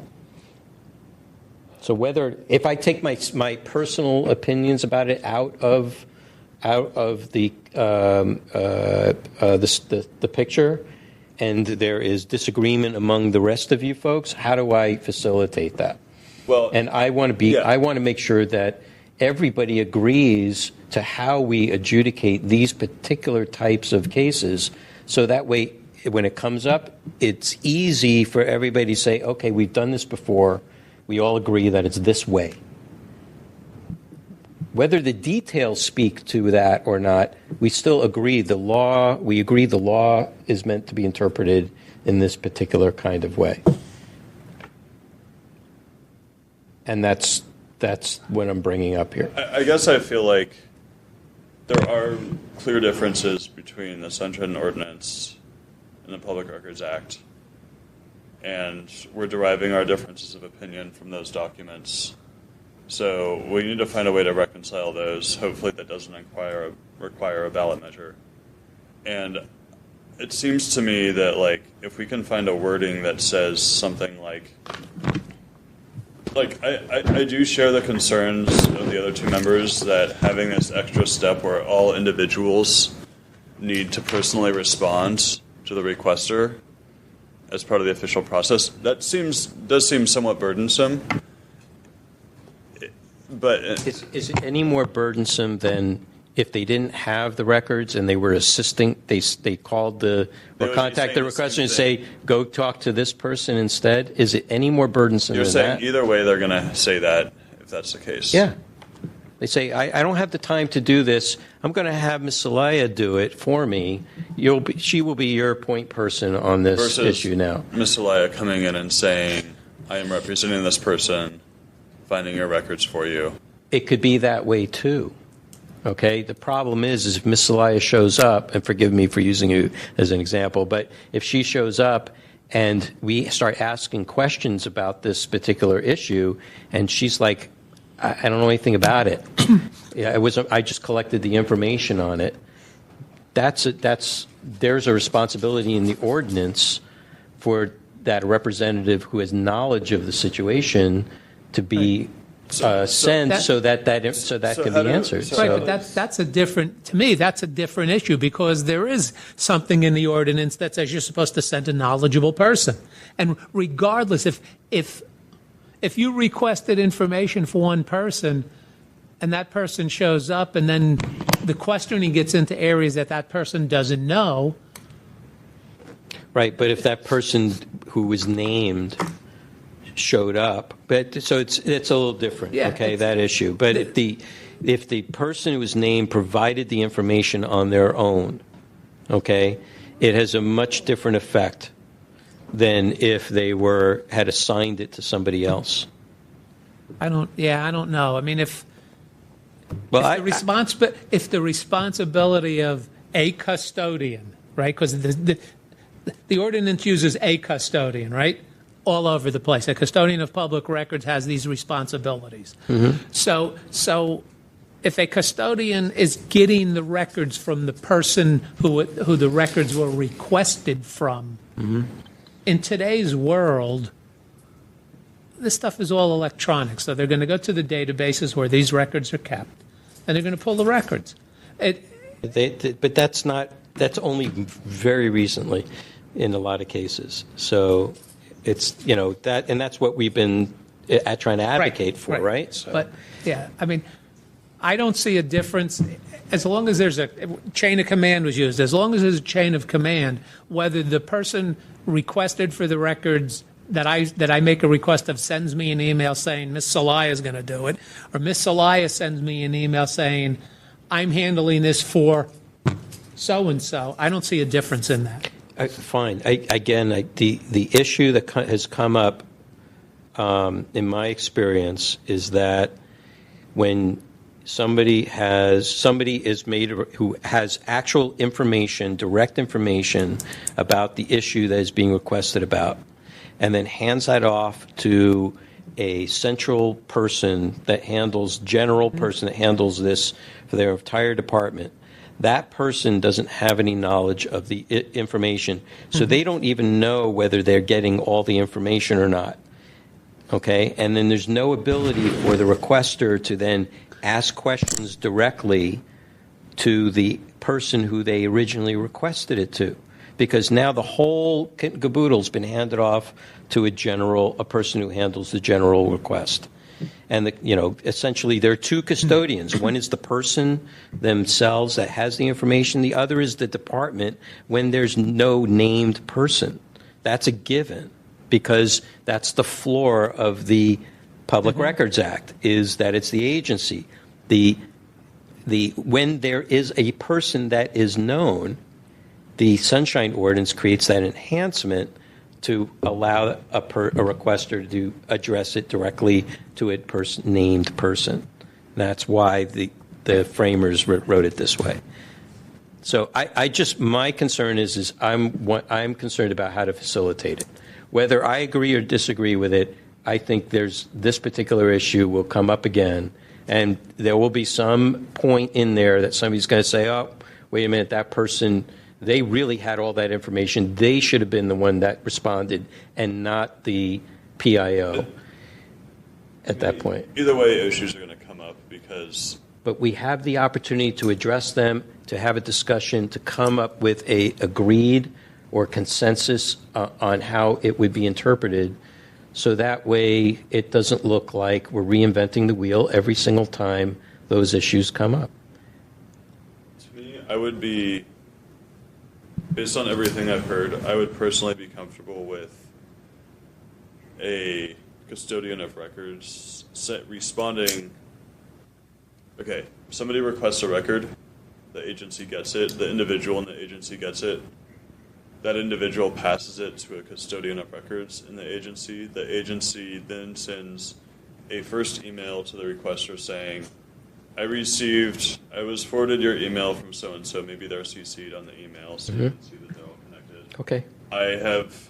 I am pursuing this, and I'm gathering the information you requested from them, along with all other information related to this in the agency. And if the requester then is adamant about wanting to speak to that person, then what? And there's a refusal of the department to allow that to happen. Yeah, that's a different issue. But that's exactly the issue I'm talking about.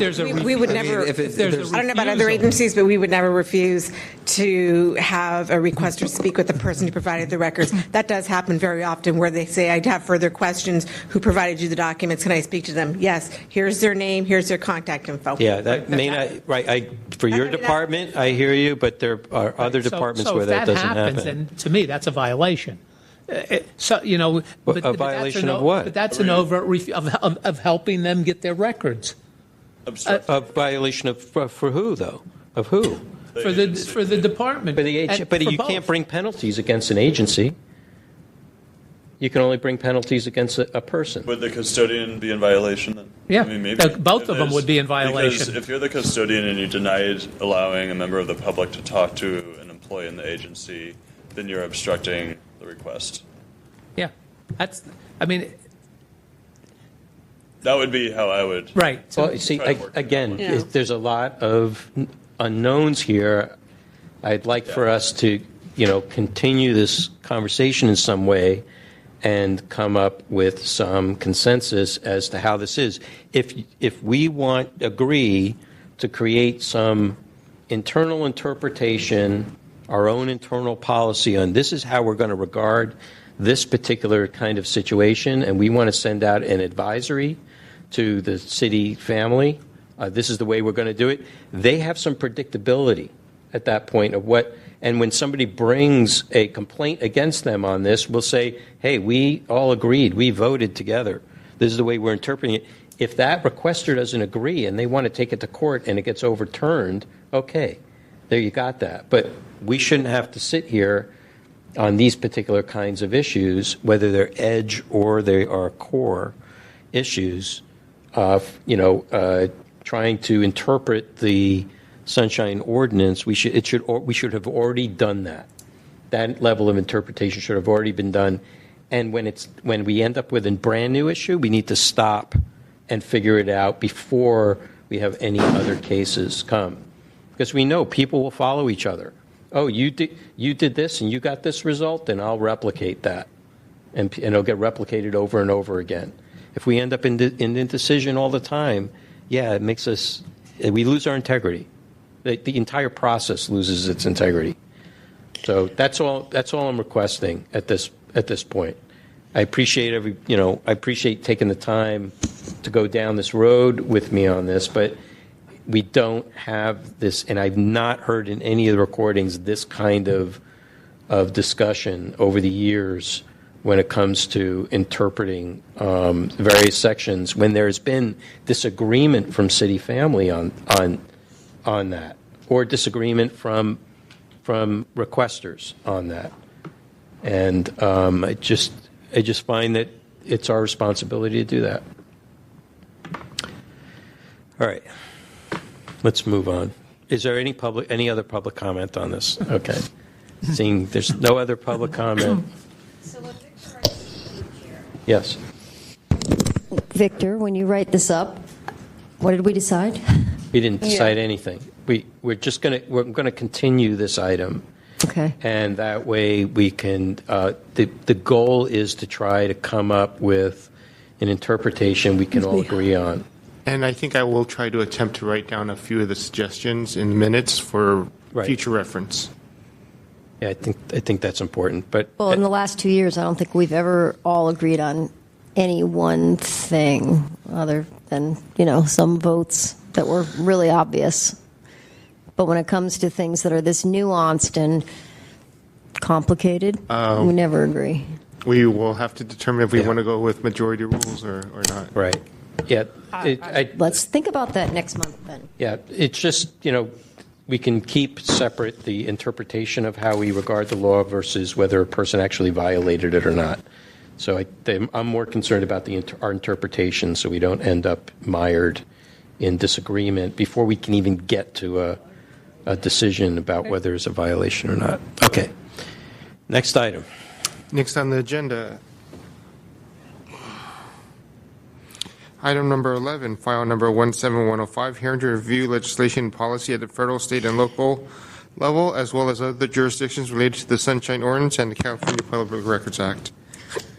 I don't know of anything. I have no knowledge. Yeah, it's a little bit too early. Probably after this week we'll know more. Unless you want to talk about net neutrality, but other than that. Next on the I'm agenda, conflicted out of. I can't, so I have to leave the room. item 12, Sunshine Ordinance Task Force Annual Report. So I'm going to continue this again. I'm not quite done with a lot of parts, and I'll explain why and further on down the line. Moving on to the next item. Yep. Item 13, file number 17103, review and possible amendments to the Sunshine Ordinance Task Force bylaws and complaint procedures. On page 210 is my draft of the reconsideration process as requested at the last meeting. And it sounds like there may be some requests for additions to this based on previous discussions at today's meeting. Yeah. I mean, you may want to take Member Moss's suggestion that maybe it's too short a period of time. Which one? The reconsideration process. It's only 10 days. I think it's, do we discuss 10 days from the issuance of the order of determination, so essentially 30 to 40 days. It could be longer, depending upon how quickly the OD comes out. But either way, it's 10 days from that time that they receive it. The question is no matter when they receive it, is that enough time for them to digest it and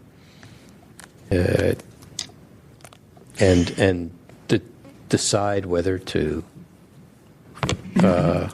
request a reconsideration?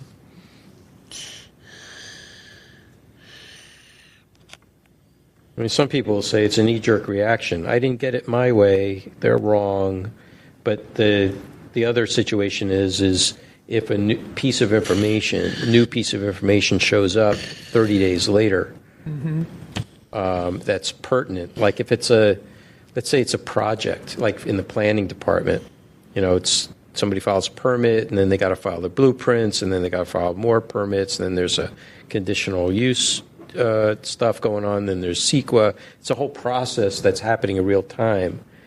It's all of a sudden now some step in the process, a piece of information shows up that wasn't there before, and it now is new information.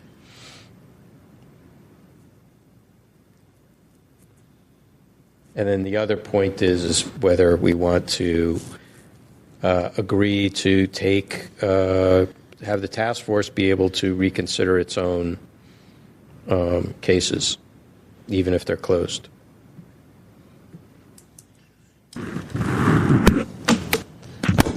Through the chair? Yeah. So I'm happier with, a much longer, reconsideration period. I think that there was some desire by other members for it to be a short period, and so I was trying to find a in-between, which would be the 10 days after the order of determination, but I'm happy to go much longer.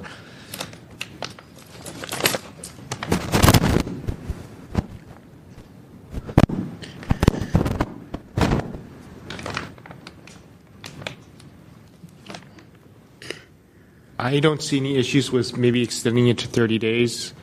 If they're going to file a request for reconsideration, they will be rushing to do so. Yeah. But if your concern is, as you noted in the last discussion, that 6 months, a year later, it turns out that there's evidence that emerges that the documents were inappropriately withheld, then they've lost their ability to reconsider. They can go to the Ethics Commission or they could take it to court. I mean, there are other venues, right? Yeah.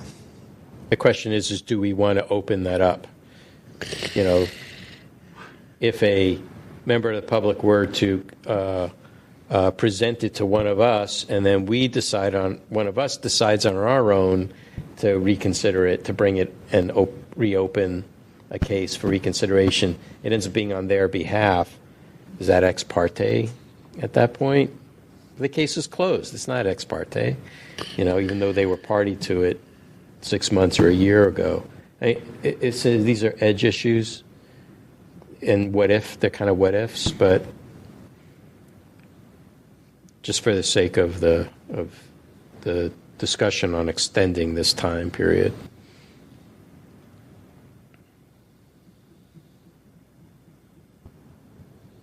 We have enough people here if we want to take it up today.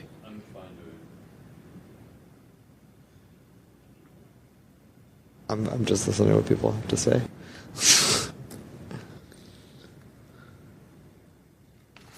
I'm fine with 30 days. Yeah, I'm fine. I don't see a problem with 30 days. So if people want.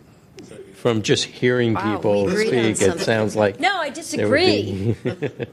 sounds like people would be open to amending the reconsideration. Did we already pass this? No, we haven't. We haven't passed. Okay, so does somebody want to, you know, this is not on, I guess this is not on the floor yet, so, but this is what's proposed. So I would suggest that somebody make a motion to bring it to the floor and then make an amendment to change the language, just to formalize it, and then move on from there. I'll make the motion. So, and restate the whole. I'm just like thinking whether there's anything else we should ask for based on earlier discussions today. And we can always revisit it. It's our own policy. We can amend it as many times as you want. Today, next month, 3 months from now. I mean, go ahead and make your motion, I guess. Thank you. So on the reconsideration of task force findings, changing the word 10 to the word 30. No, this is for a reconsideration by either the complainant or the respondent. All right. I guess I'll make the motion. Yeah. So I will move that under item D, reconsideration of task force findings, item 1, we strike within 10 days of receipt of the order of determination and replace it with within 30 days of receipt of the order of determination. Is that a clear enough motion? Right. Okay. So it's been moved by Member Moss, seconded by Member Eldon. There is no public for public comment. Are there any other amendments or discussion on this? Okay, seeing none, let's move this along. We can just take this by a voice vote. All those in favor say aye. Aye. Opposed? Okay, motion passes. Okay, and then as time goes on, if there's any other amendments, just let me know ahead of an agenda time. We'll put it back on the agenda. We can also refer it back to Rules Committee if it needs some discussion. Okay, next item. Is there any other items in there that we need to? Yes, they're relatively large items. Rule of reason. Oh. And I think we already heard the hearing procedure. We've already made that adjustment at the last meeting. The hearing procedure, yes, we did, I believe. That was to eliminate committees from the procedures. We did that, right. The rule of reason, is there any reason why we shouldn't pass this now? We haven't had anybody coming in invoking it in a while. There's relatively large suggestions that need a lot of editing. If we do, we probably shouldn't adopt it the way it is now. Okay. Because it does need to be reviewed further. Okay. But there's no rush to adopt it at all. Okay. Then let's continue it. Is that okay with everybody? Okay, there's no objection. There's nobody in the room for public comment. We're to call the chair. Just going to continue it. Next item. On the agenda is item 14, report from Sunshine Ordinance Task Force committees. Anything from committees? No, ours was put off to the end of the month. We didn't have one in. Compliance and amendments will be meeting on the 30th at 4:30. Yep. As the fifth Tuesday, so the room was open. Okay. That'll be in February.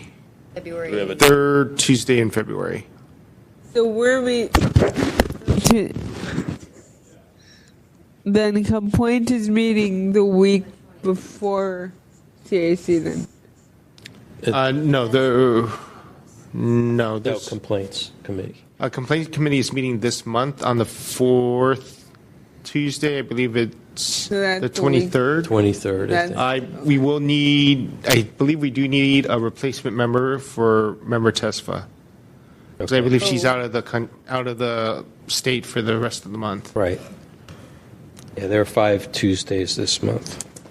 Okay, so we're the Tuesday The before. 23rd is the 4th Tuesday. We're the Tuesday before CAC. Right. Okay. Well, we'll put it. Can anybody make that? That's here in the room. January the 23rd. 23rd. No. Okay.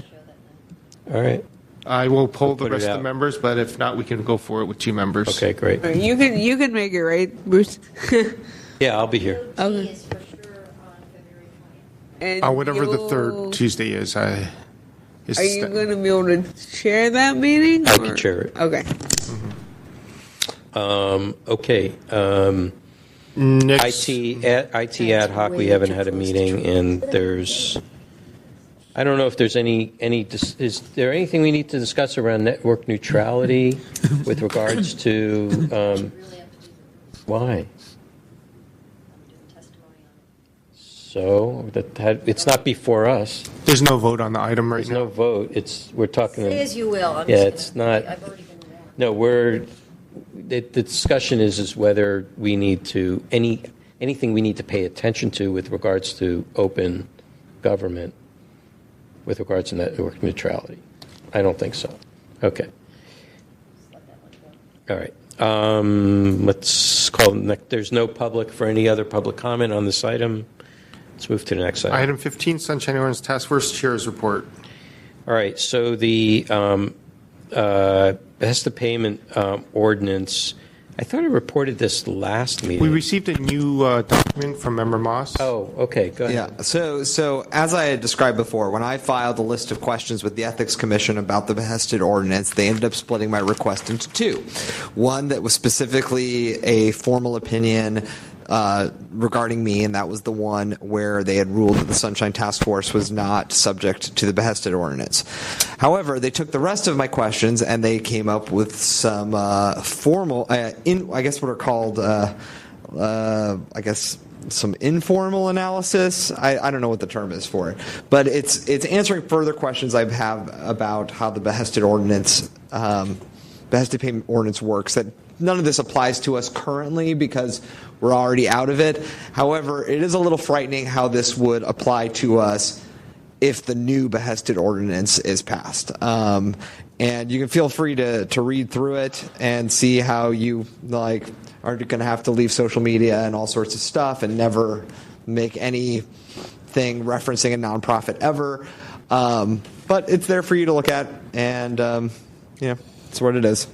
Don't have much more to add. Okay. I don't recall what I was going to mention. My brain got sidetracked by something. Can't remember. All right. I don't have anything else to report at this time. Go ahead, Victor. Next on There's the no public, by the way, for public comment. Next on the agenda is the Administrator's Report. First item is the list of the schedule for the next 2 months. We briefly discussed this a moment ago. Complaint Committee is meeting on January 23rd. Compliance amendments on the 30th, actually, not the 31st. That is the Tuesday. Sunshine Ordinance on February 7th. And then EOTC on February 20th. Complaint filings for the recent month was relatively light. There was only 4 new complaints filed. We currently have 57 pending complaints, 16 pending task force hearing, and 41 pending committee hearings. I have a list. Where'd it go? I did list items pending before. I must have accidentally deleted it, but there are 4 items pending before Compliance Amendments Committee for follow-up to determine whether or not they complying with the order of determinations. Those are scheduled before the Compliance Amendments Committee on January the 30th. And then we have 2 pending issues. The one I am concerned about is 167117, where we stated we were going to gather people together to determine issue regarding the compliance with 67.29-6. If we either should move forward with that or bring it back and just take a vote on the matter. Where shoes? I'm sorry. It's the one where the library's agreement with the Friends of the Library said they would be in compliance with 67.29-6. Yeah, 67.29-6, where 6729-6 states that they have to be in compliance with the ordinance. Oh. The ordinance or just the portion regarding or just posting. that one section. They're stipulating to be in compliance with just that one section of the ordinance. This is a compliance issue? The task force needs to determine should they be complying with the entire Sunshine Ordinance or just section 67.29-6. It came to compliance and amendments. And we suggested to them that we would gather experts to provide testimony on what the intention of the ordinance is. And if we cannot do that, we may want to just bring it back and take a vote on the matter. Okay. It has been sitting around for quite a few months. Mm-hmm. And okay. All right. Remind me. Okay. And that completes my report. Okay. Any questions for Victor? No public for public comment. Call next item. Item 17, announcements, comments, questions, and future agenda items by members of the Sunshine Ordinance Task Force. All right, so 2 days from now, Thursday, the Ethics Commission will be voting on the new enforcement regulations, which will include their agreement that the Sunshine Task Force can submit any order of determination for referral. Does not have to be just for willful failure. It could be for anything that we feel needs to be enforced. But at the same time, there's no guarantee that they will accept our orders of determination whole as the actual and complete findings of fact. So it forces us to have to make sure that we're making the right decision with regards to them. We see that as good, right? In some cases, one thing that staff at Ethics has pretty much promised, I'm using it very loosely, but has assured and as much as possible is that if the Ethics Commission does not agree with our findings of fact, or if there seems to be some alternate interpretation, that they will send it back to us, that they won't act on it. So we'll have to see how this operates in practice, but this only applies to referrals that we send to them. Right. Okay? It doesn't apply to anybody who shows up natively on their own directly and skips us and goes directly there. So then they have a process for that too. So that's that. That's all I have. Anything else? No. Okay. Next item. No public. No action. Next on the agenda is adjournment. Is there a motion to adjourn? Yeah, so moved. I mean, second? I'm really confused here because it's only 8:01 on my clock. But yet it feels like 9. It does, doesn't it? But the rules of adjournment don't say that. So I second that. So Moved by Member Canada, second by Member Moss. We take that by acclamation. Meeting, no objection. The meeting is adjourned.